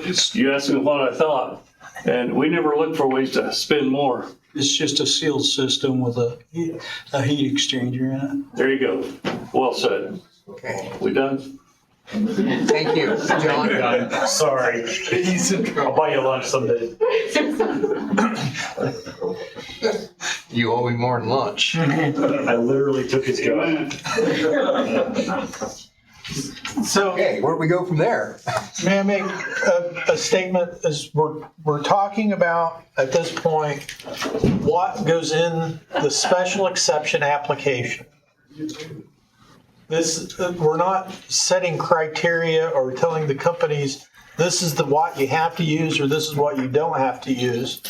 This is what the information the companies need to bring in front of the BZA. Okay. right? And so regardless, they want to use the most expensive, most efficient, or something that we don't know about today that's not within the realm of our technology today, they can propose that. And then it's up to the BZA in the public hearings at that point to be able to say, well, that's just too much water. You're going to use too much water. This isn't going to work. Okay. Okay. And of course, they're going to have. This is only, we're asking them, what are they proposing? That's right. Okay. So we're not telling them what they can and cannot have. So this is the information we want from you at the application for the special exception. And then there's a whole other application for the building permit. Development plan. Yes. Okay. Let me build on what John said a little bit. Excuse me. My name's Zach Lesner. I live in Swayze, a county resident, and he was talking about an evaporative cooling system, which is a cooling tower. And that water cascades through a tower, and through the process of evaporation, cools the water down. Say 80 degrees going in, 70 degrees coming back out. That is going to use a ton of water. All of that evaporation that cools the water, all of that water ends up in the atmosphere. You have to make that water back up somewhere, county-wise. So it's going to be a huge water hog.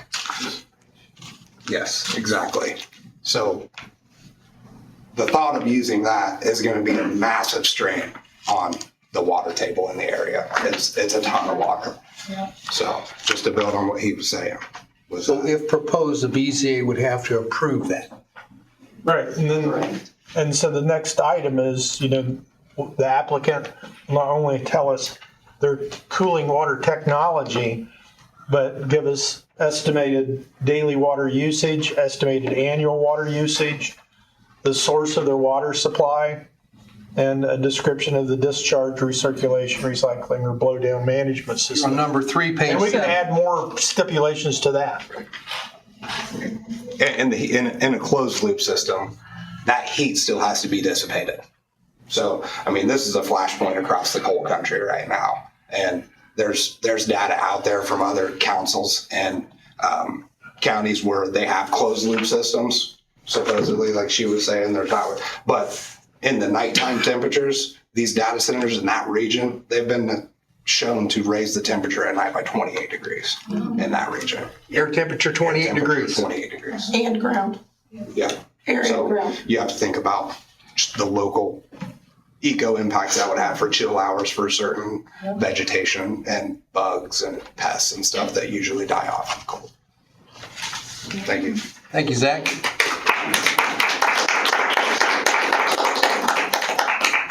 So we're on page 7, folks.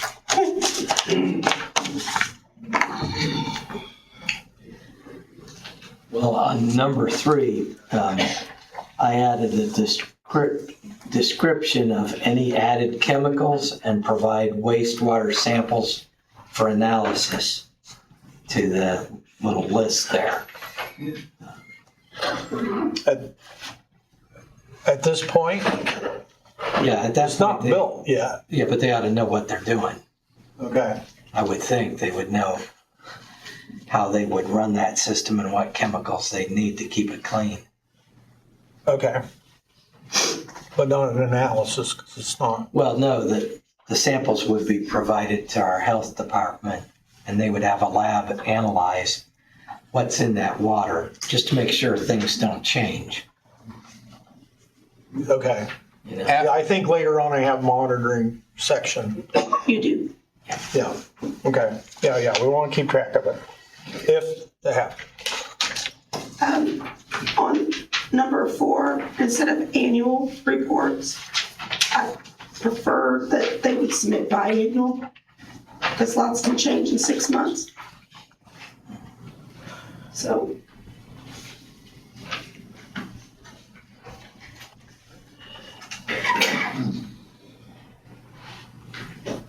Especially if they're during a phasing situation. Timing's up. So. I'm sorry? That timing is up to the board. Every 6 months, is that what you're proposing? Fine. That's Are we what I'd okay like with to that? see. 6 months? Yes. Okay.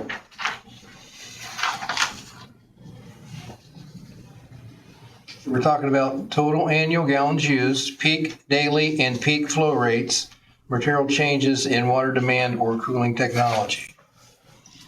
And here again, everyone, this information is required to be submitted during the BZA public hearing for approval of the project. Would you like to come forward, please? I just have a simple question. I can shout it out. Well, we're trying to avoid that. I'm sorry. I'm trying to keep order. I'm doing my best here. Well, you're doing a good job. I'm a nice guy, but order's good. I have two questions. One of them is, who sets the parameters for this? Like, what if it's, extraordinary, which it's going to be pretty high. So when do we say enough is enough? Like water usage, temperature, emissions, and that sort of thing. And the other thing I want to know is who actually monitors this? I don't have a lot of faith in the state of Indiana for monitoring. You know that we rank 48 out of 50 for environmental pollutions. We are not a very pollution conscious state. So if you have a business and you want to destroy our environment, we'll take your money, go ahead and do it. That's been our history. We were 50th as far as environmental protection. So who monitors this? Can I have your paper for a moment? Sure. There is a section for enforcement. Estimated daily water use. You don't have estimated daily water use. It's monitored by your meters. The city watches over that, and the state is in control of the city. Your water meters have to be certified every 2 years, last I knew. Estimated annual water usage, there's no estimated. You are regulated down to 1% of accuracy on your meters. Maybe it's 2%, something very, very low. And the source of your water supply, that's up to the city and some other group to say whether they can put a well in or not. And that comes under the city and I think the state then. And the type of lab, it's a little more stringent, I'm sorry to say, a little more stringent on wastewater than it is on water. And then that is all regulated by the state. And the city has to meet what the state says, at least at a minimum, if not better. Is that IDEM, State Department? Yes. The regulation you're talking about at the state level, is it IDEM? Yes, Indiana Department of Environmental Management. Okay. And they answer to the National Environmental EPA. Sorry, I don't think you need to waste your time arguing that one. It's regulated pretty good. With required checks occasionally, every so often, annually, semi-annually? No. You have to provide your data that's Samples. done. If you don't use much water at all, then it may be set up for every 6 months. A massive user like this, they would have to do a daily, turn that into the state every month. And that's where at my industrial site, we had to have a certified operator sign that information, or you have the, not chairman of the board, but the plant operator, the big, The owner. the plant manager, whoever's the biggest guy, they want the guy that the owning company will pay to get out of jail. So if it's little me out there operating a plant, they don't want me in jail. They want the biggest person they can get to make an issue of messing with the rules. And we had to turn in reports every month, signed, verified. And those reports were guaranteed by qualifications that we proved our data was proper. I think it was every year. So back to one thing I said earlier, you want to have proper data in here because, man, when you get it reviewed by the city and by the state, you don't want them hanging around. You want them to qualify your stuff, and move on. And there are some poor inspectors, but usually 1 out of 5 or 10 may be bad, but the rest of them will catch you. And when you're caught, you're in for fines. And then they watch you very, very closely until your stuff straightens out for a while. Hope that helped. Ms. John? Travis Lemaster, Town of Sweetser. Just a comment on John's point. Most of these data centers may be coming into unincorporated areas which don't have city water. So I think maybe what the board's probably trying to consider daily water usage, there would be operators probably from these plants, and I think they should be able to provide you with some data points. They should have operators that are certified that should be able to give you some data points and tell you estimated water usage. Just like a sewage utility is regulated by IDEM, and they do have to give certification. I would think that any of these data centers that are going online and have certified operators should be able to give you some kind of data that would point that. I guess on number 4, if you're going to submit reports, whether it's annual or biannual, I don't know if you're thinking of having a form, but I maybe set a date for when it's done, whether it's semi-annual or biannual, a due date, and with number 5 too, right? A time limit. When is it due? When is it due by? Thanks, Travis. Get that, Secretary? Mm-hmm. And the point is, this is for the applicant to provide. This is not the report of how the facility is operating. This is what's provided before the facility is approved, it sounds like, if you're the applicant. Right. This is the app. We're talking about the application. We're going back and forth a little bit here. We're talking about what to estimate before you even build the thing, and you just have the blueprints, and it is an estimate at that point because you don't have an operation unless you're going to build one that's identical to a sister facility. So this is the application that they're bringing forward to the BZA. Right. And we're setting those guidelines. Setting the guidelines. For what the information that the data center has to present before the BZA. I don't think there's anything wrong with asking for that during the application. I agree with the gentleman that after it's built, there are stringent things, but prior to being built, I don't think there's any issue with asking what they think they're going to use. I agree. Because if they're as detail oriented as they should be to build one of these things, they're going to know anyway.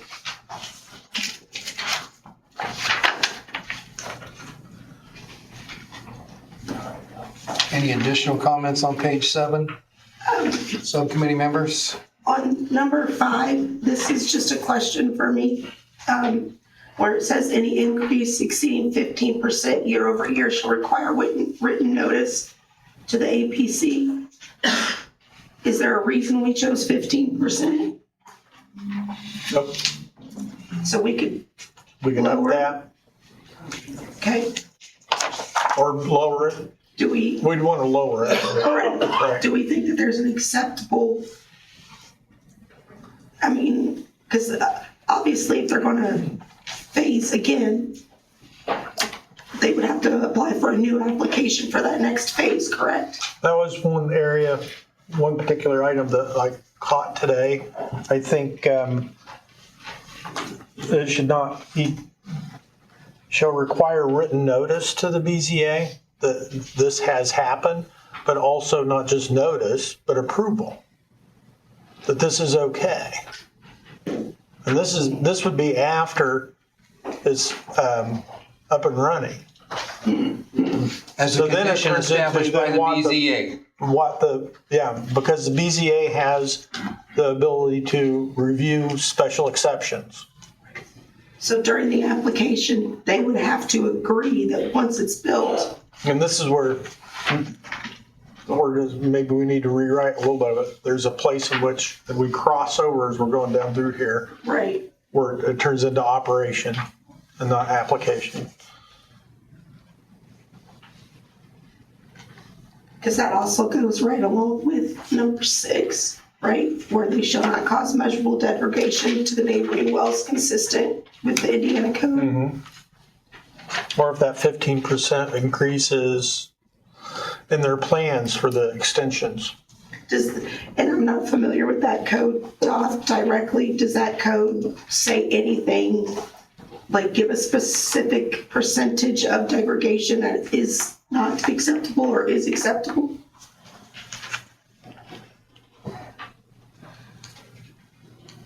I'd have to look that up. It's been a while since I looked through here.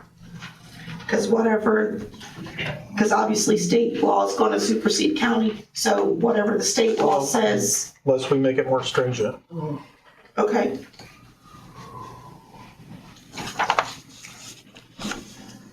Well, the way our current state, in my personal opinion, is going in favor of these, I would say it needs to be lower, whatever it is. So Molly, you're proposing changing 15 to a lesser amount? Yeah, I wrote 10% with a question mark in my notes. I don't know if that's acceptable according to the code or not acceptable, but. Subcommittee members, anybody opposed to 10%, Cale? I'm not opposed to it, but talking about the actual language itself, because the lawyer is going to pick this apart. An increase of what? I know what you're trying to say, but that's another place that I went. Are you talking an increase of usage or an increase of capacity, or you need more detail in here? Or is it a decrease of the pumping cone, like how far the wells are pumped down from a significant area? It goes back to what you were saying before. You start to talk your way around it if we strictly lock it into gallons. Yeah. And then there's 15 other ways that I don't even know how to measure water, like what you're just talking about. Also, what do you think, Bud? And so maybe we ought to standardize it, or maybe we leave it open. And why are we wanting notice? We're wanting notice for if they're doing the expansion of plans over years. How much is that going to increase the water use? So we need to reword this to say increase of water usage. Like you're asking a specific question. You need to phrase it in a specific way. Okay. I thought it was implied, but you want specific. It needs to be, yeah. Okay. Take the vagueness out of it. Okay.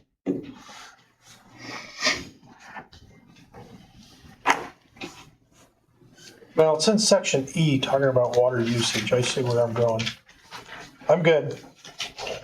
On item 7, where it says acceptable to county development and implement, can we change acceptable to approved? Approved by?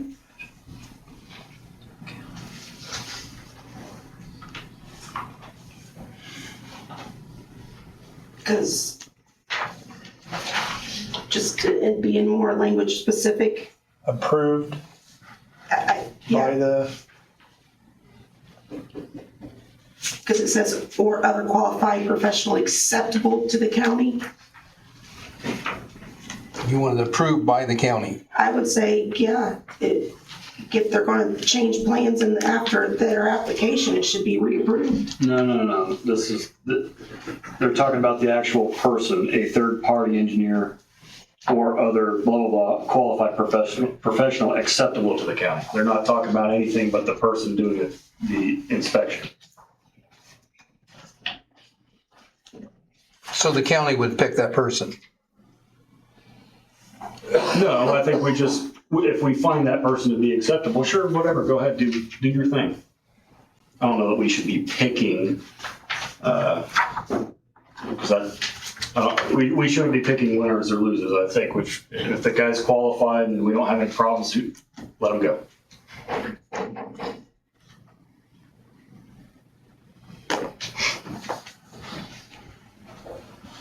I think the language is fine how it is. I guess if it's going to be acceptable, it's going to have to be approved, correct? No, because if we deny it, then what? Then you gotta have more. They got to get another one. Then it wasn't acceptable. It's already monitored. If we're gonna say that, we need to have qualifications listed. Okay. And I'm not sure what that would be because it's already, the data's going to IDEM anyway. A significant user has to report to IDEM on a monthly basis. So we're going to leave that acceptable. Everybody okay with that? Acceptable to the county? Yes. What does that mean? I don't know. What does that mean? Do we want to say BZA or the APC or? BZA. Yeah, you probably need BZA. Why don't you just take that out, or other qualified professional? Just leave out the acceptable, approved, whatever. Just leave that part out. If they're qualified, they're qualified. If they have a stamp that says I'm a qualified If you're a professional engineer, we don't care. You pass the test. Yeah, you put your stamp on there and put your name on it. Yeah. Can't say if you've only been to Purdue, and that's Yeah. I understand why, but I get it. if they're qualified, they're qualified. Who why should we pick? Subcommittee members? Take it out. Qualified professional, period. So just taking out acceptable to, so qualified professional. You still want them to develop and implement a groundwater monitoring program? Yes. Okay, so it's just acceptable to the county. Qualified professional to develop. Yes. Okay. So we're going to get through, if possible, everyone, down to F, noise and vibration. We're going to end this part of the meeting. So if we can get through the next 2, 3, 4, 5, 6, 7 items, 8 through 13.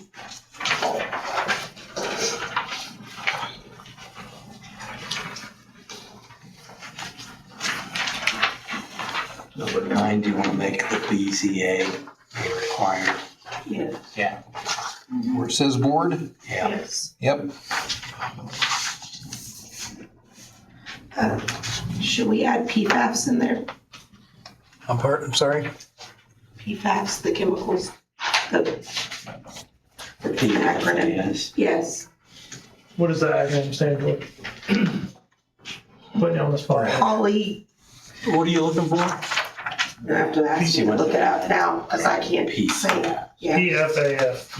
Yeah, it's just PAF. PFAS? It's actually, PFAS. PFAS. It's in the list of contaminants. per and polyfluoroalkyl substances. You get that, Secretary? Sum 9, bottom of page 7. They're commonly referred to as forever chemicals. Yes. There's 15,000 of them You want me currently to put this listed. on your phone so you can watch it too? Somebody's on the Yeah, speaker. so, It'd be the same list that we have for the sewer, stormwater, environmental and hazardous materials in G 19. I go through that list. correct. Let's take that list. Where do you find your app store, or do you have apps? Can you mute everybody? Where was that at, Tom? Yeah, somebody's unmuted. I see it. No, PFAS, PFOAs, PFOS, all those in 19. Okay. So it's there? Yeah. Okay.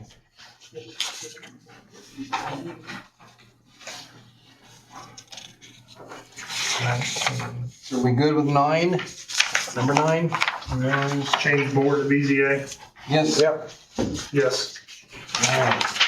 So let's go to page 9. Before I get 7 and 8. Discuss. I think we need to go 8. Sorry? Page 8. Page 8. Okay, sorry. Okay.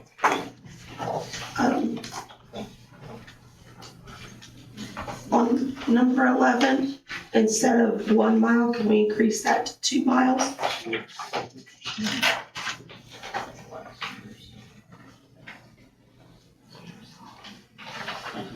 Okay. I'm looking for agreement.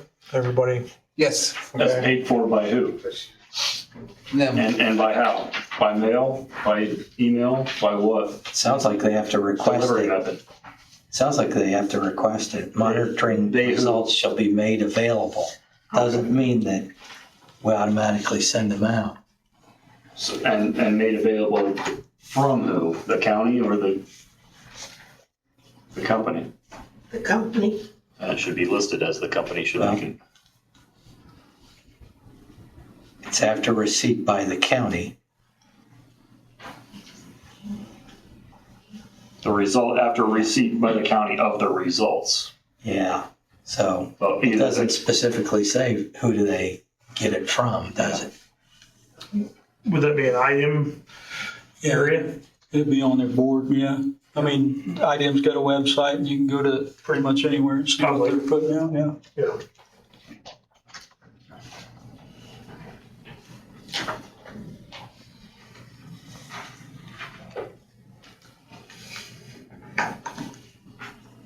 Do we know how often IDEM requires groundwater monitoring? Depending on the size of the user, and it's used by how many gallons they pump. So it wouldn't matter if we say annually or biannually, because they have to report it automatically based on how big they are. Yeah. Yeah. And the county would get that then directly from IDEM or from the company, or both. Well, if they would be required to submit to you, I would guess the county, but they can get, that information's available on IDEM's website. And I would say if it's available to the public on IDEM's website, it's sufficient. So we don't need number 12 in the ordinance.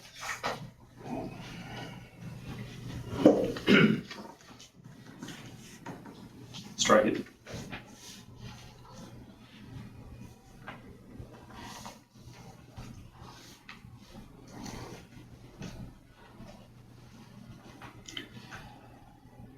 I'll double check on those items.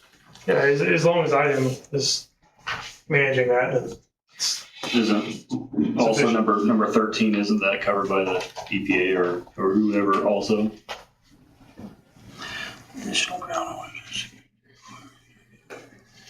It is, but I don't think adding an additional, because it says may be required, so I don't think leaving that there.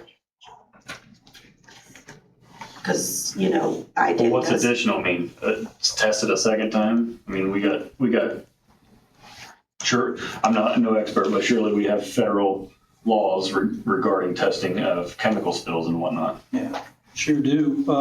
So what does additional mean? I don't know. What's an additional groundwater test? What is the one above it talks about an annual test. So it's an additional one. So if we have an environmental spill, yeah, it's going to be covered by an entity. What does additional mean? It's an additional groundwater test. I know, but what? You have an annual test, so it's an additional one after a spill. Now, if you contained the spill, Okay, so and you did your diligence there. Let's say we have an incident of some sort.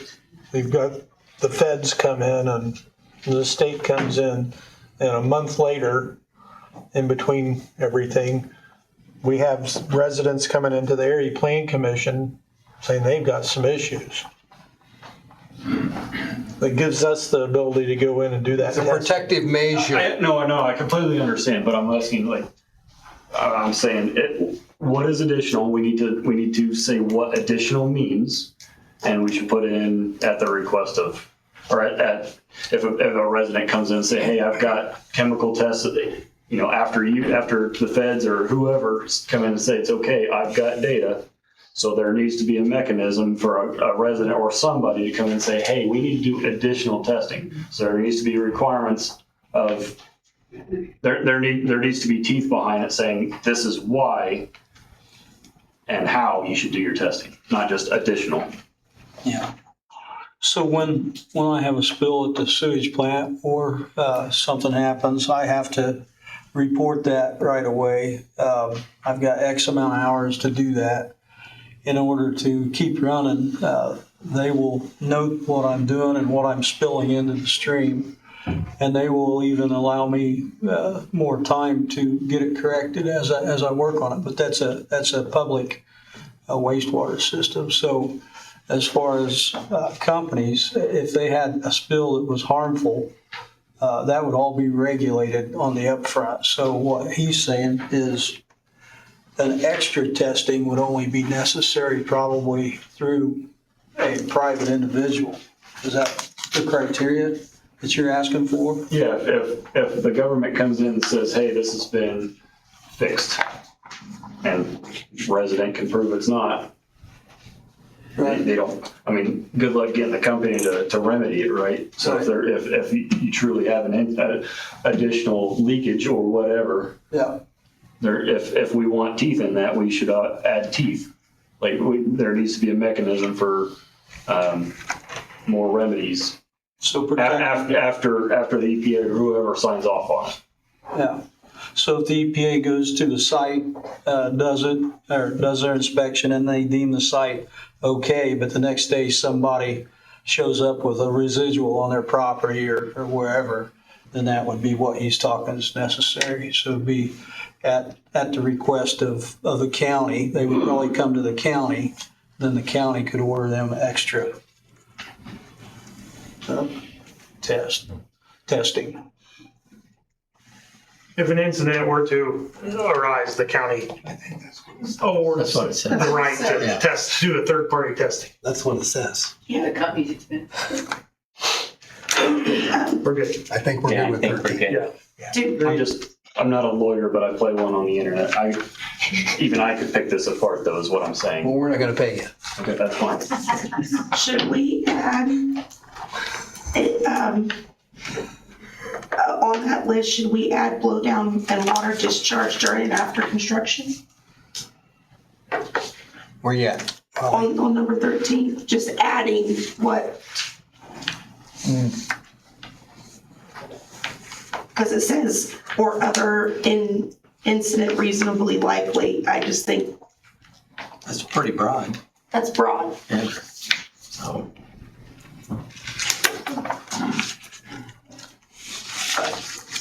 If you want it more defined, a few other things could be added, I suppose. I agree with Cale. This could be, there's baby teeth. We need adult teeth on number 13. So, and that can be researched and tabled because obviously we're getting to end of our time tonight. I just feel like if IDEM, this is our one step forward above IDEM is number 13. Right. Yep. That's what it is. Yep. And if we leave it open-ended, then we have more flexibility in what it is that we're asking them to do. When you restrict it, you've just limited yourself. Yeah. Okay. So this leaves it open-ended. Yeah. So we're gonna leave that alone, Todd. Okay. Well, no. I'm going to take a look at it because I think there's some good points that would be made. And so I'm going to consider everything that everyone said tonight by either the subcommittee and everyone that said anything tonight. And Bill will work on everything we've got up to section F. Well, we are going to close this portion of this meeting, and I hope that everyone appreciates that there's a lot of thought put into this, a lot of effort. And that's our goal, is to be transparent in making sure that we've discussed all possibilities and received any input from community members as well as the subcommittee. So with that being said, we're going to end this part of the meeting and we're going to open up to item number 6 on the agenda, which will allow anyone to speak to anything associated with data centers, not necessarily specific to the items on the ordinance draft. So if you would like to speak data center related, please state your name, sign in.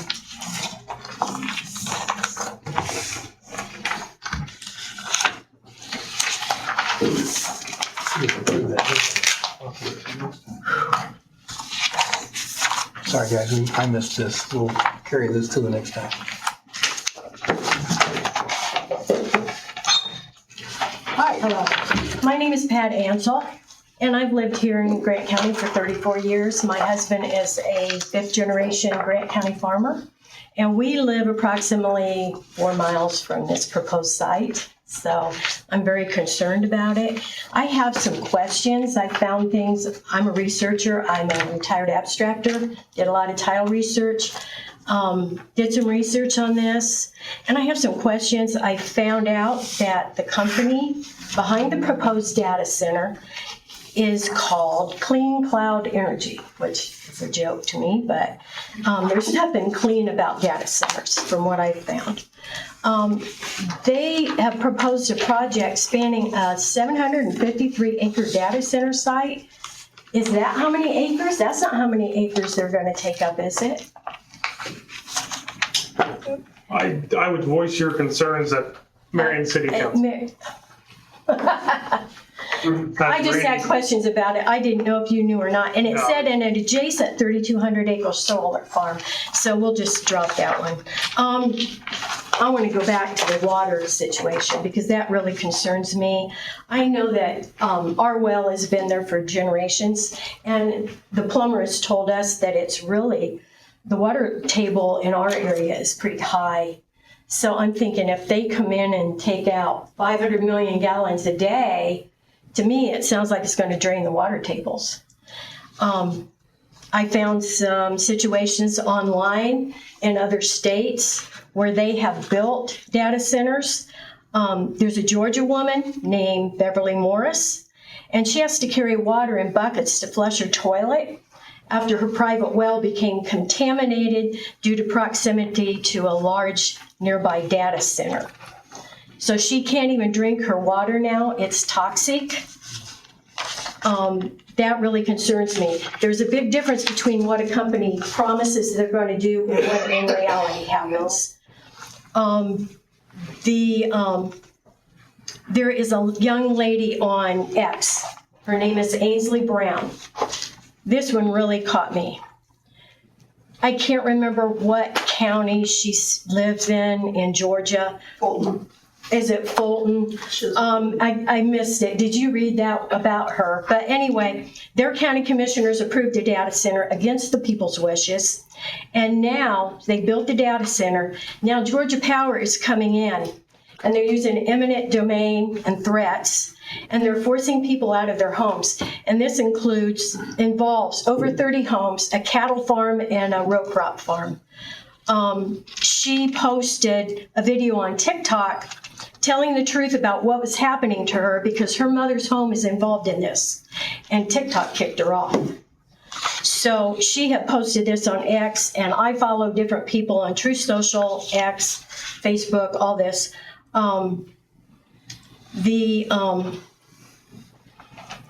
Country singer John Rich has been tasked by President Trump to protect landowners from egregious behavior, including eminent domain. So he has become involved in this situation and many others across the country. There was a lawsuit in Oregon where they built a data center and Amazon owns. And Amazon has to pay $20.5 million over the Oregon nitrate contamination. In other words, their water was contaminated with nitrate to the point that it's toxic. My question is, of course, I don't know, how long did they drink that water? How long did their children and grandchildren drink that water before they found out it was toxic? So I also found a study that was done by some people at the Ford School of the University of Michigan. I have a couple of copies. I would leave with you. I ran out of ink, couldn't run more because there's quite a few pages, but it's online. But it also comes to it's basically the one page is the impossibility of an environmentally friendly data center. So if you want a couple copies, you're welcome to them. I enjoy my country life, and I really don't want it to change. So, thank you. Thank you, Beth. Thank you.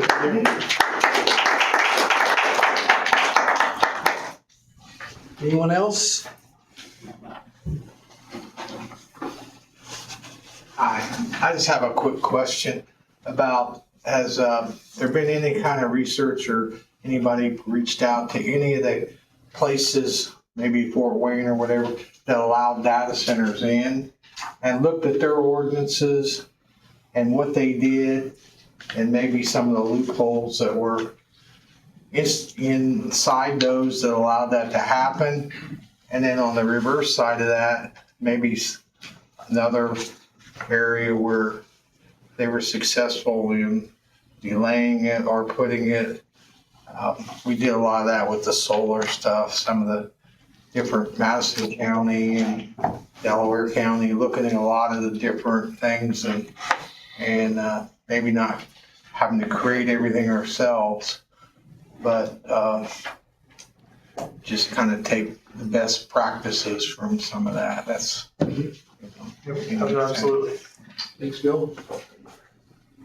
I actually have. I've spoken to several different groups and individuals where in Indiana directly where data centers have already been built, and what they wish they would have done differently. And a lot of them are now developing ordinances. Some of this is very new. Just in general, there's a lot of counties doing exactly what we're trying to do here right now.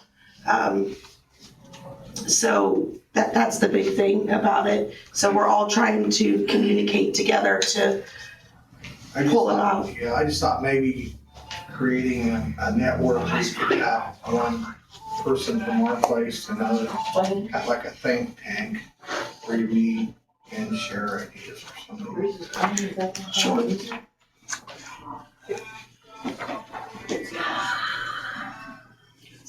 Anyone else like to speak in general and related to data centers?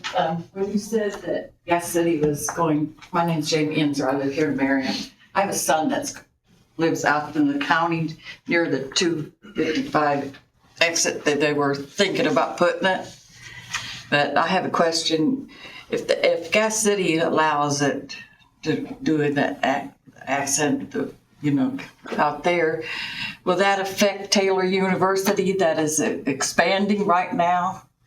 It'll affect their water and all that. They won't be able to sustain growth there because if they allow that out there, or they don't have no control over that if they allow it to come in there.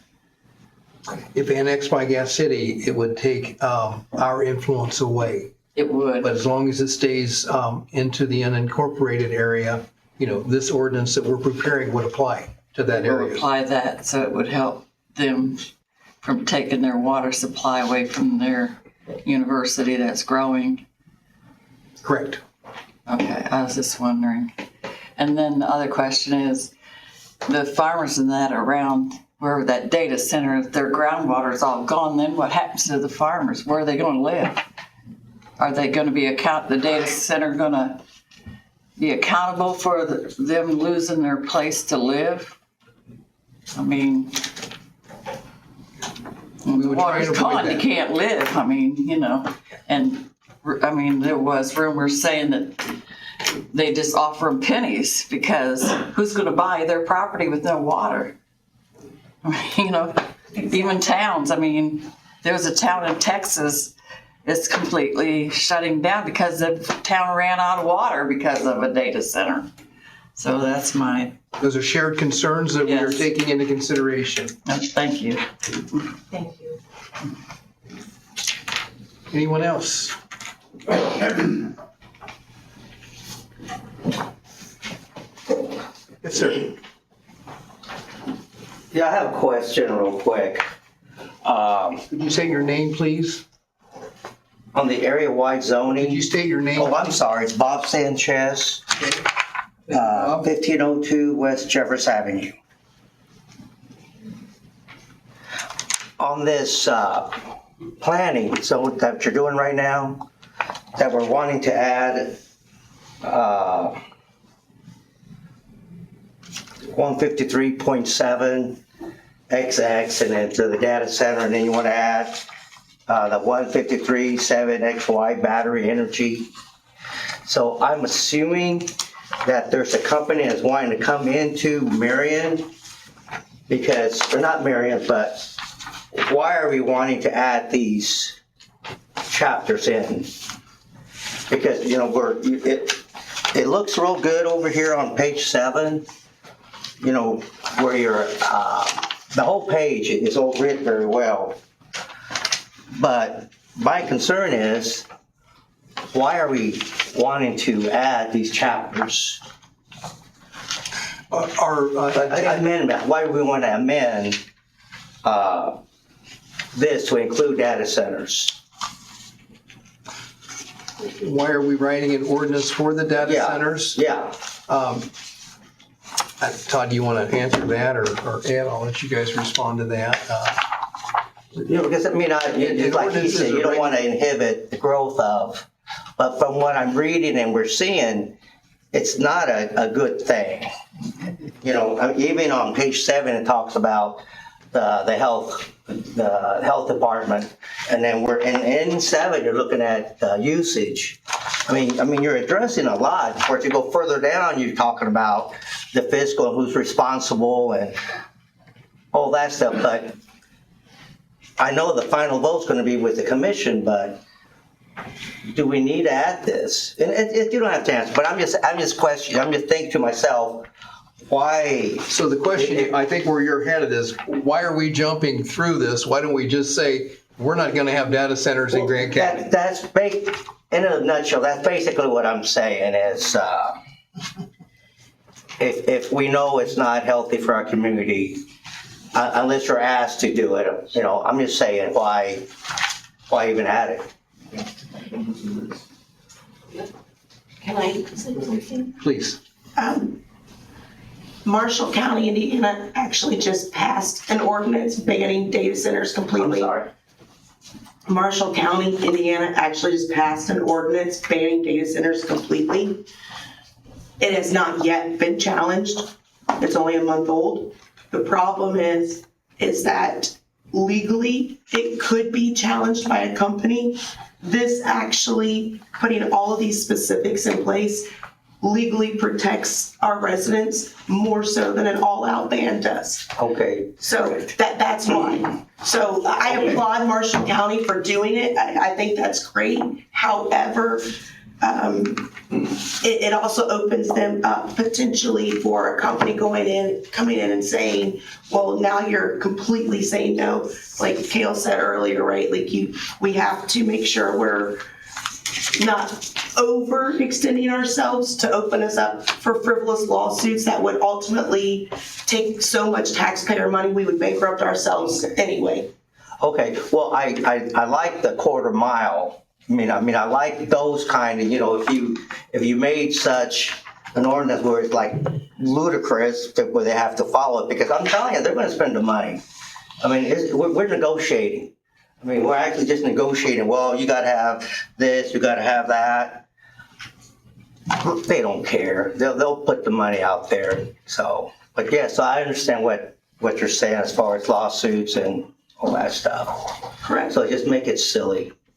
Say 1,000 miles. I'm just kidding, but you know what I'm saying. Right. Appreciate it. Thank you. Anyone else?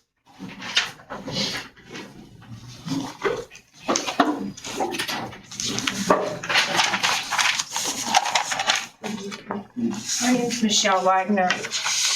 I live in town, and I've been following this, and there's a lot of stuff that I have questions about.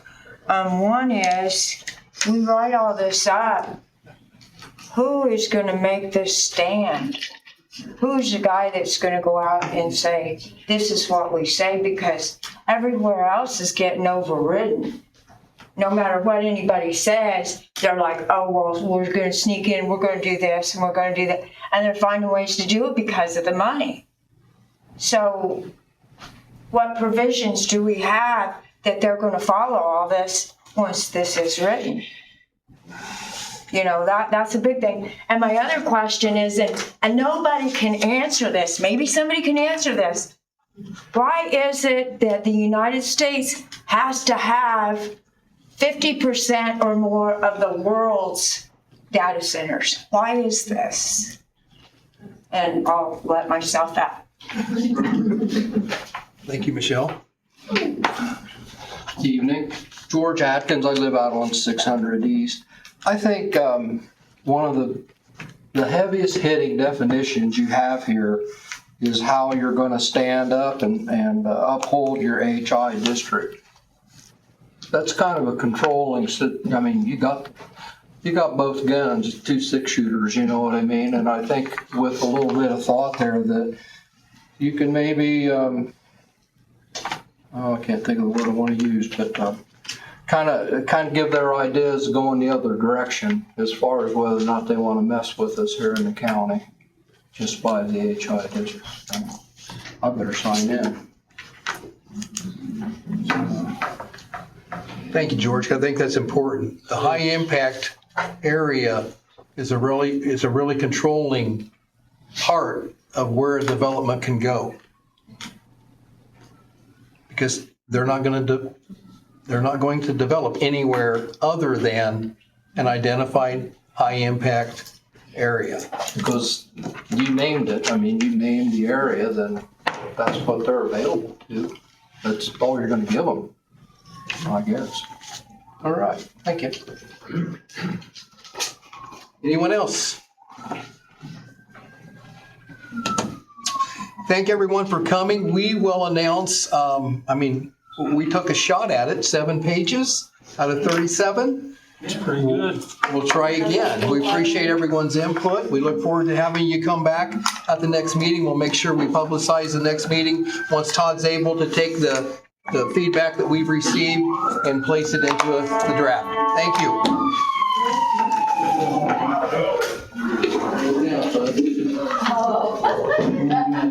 I figured that's what you signed up, didn't It's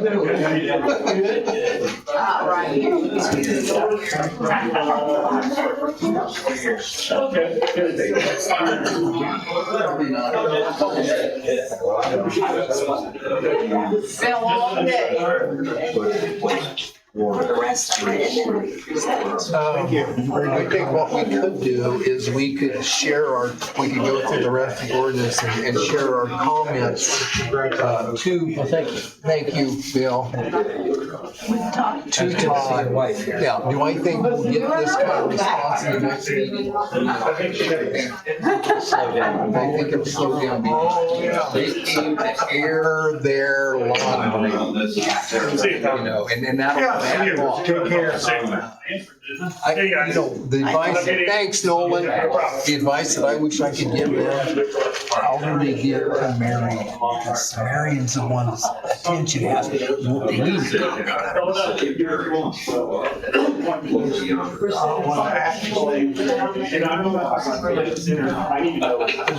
Are we off, Todd? Todd? Are you killing us, please? Are you killing it? I'm trying. Yeah, that's bad.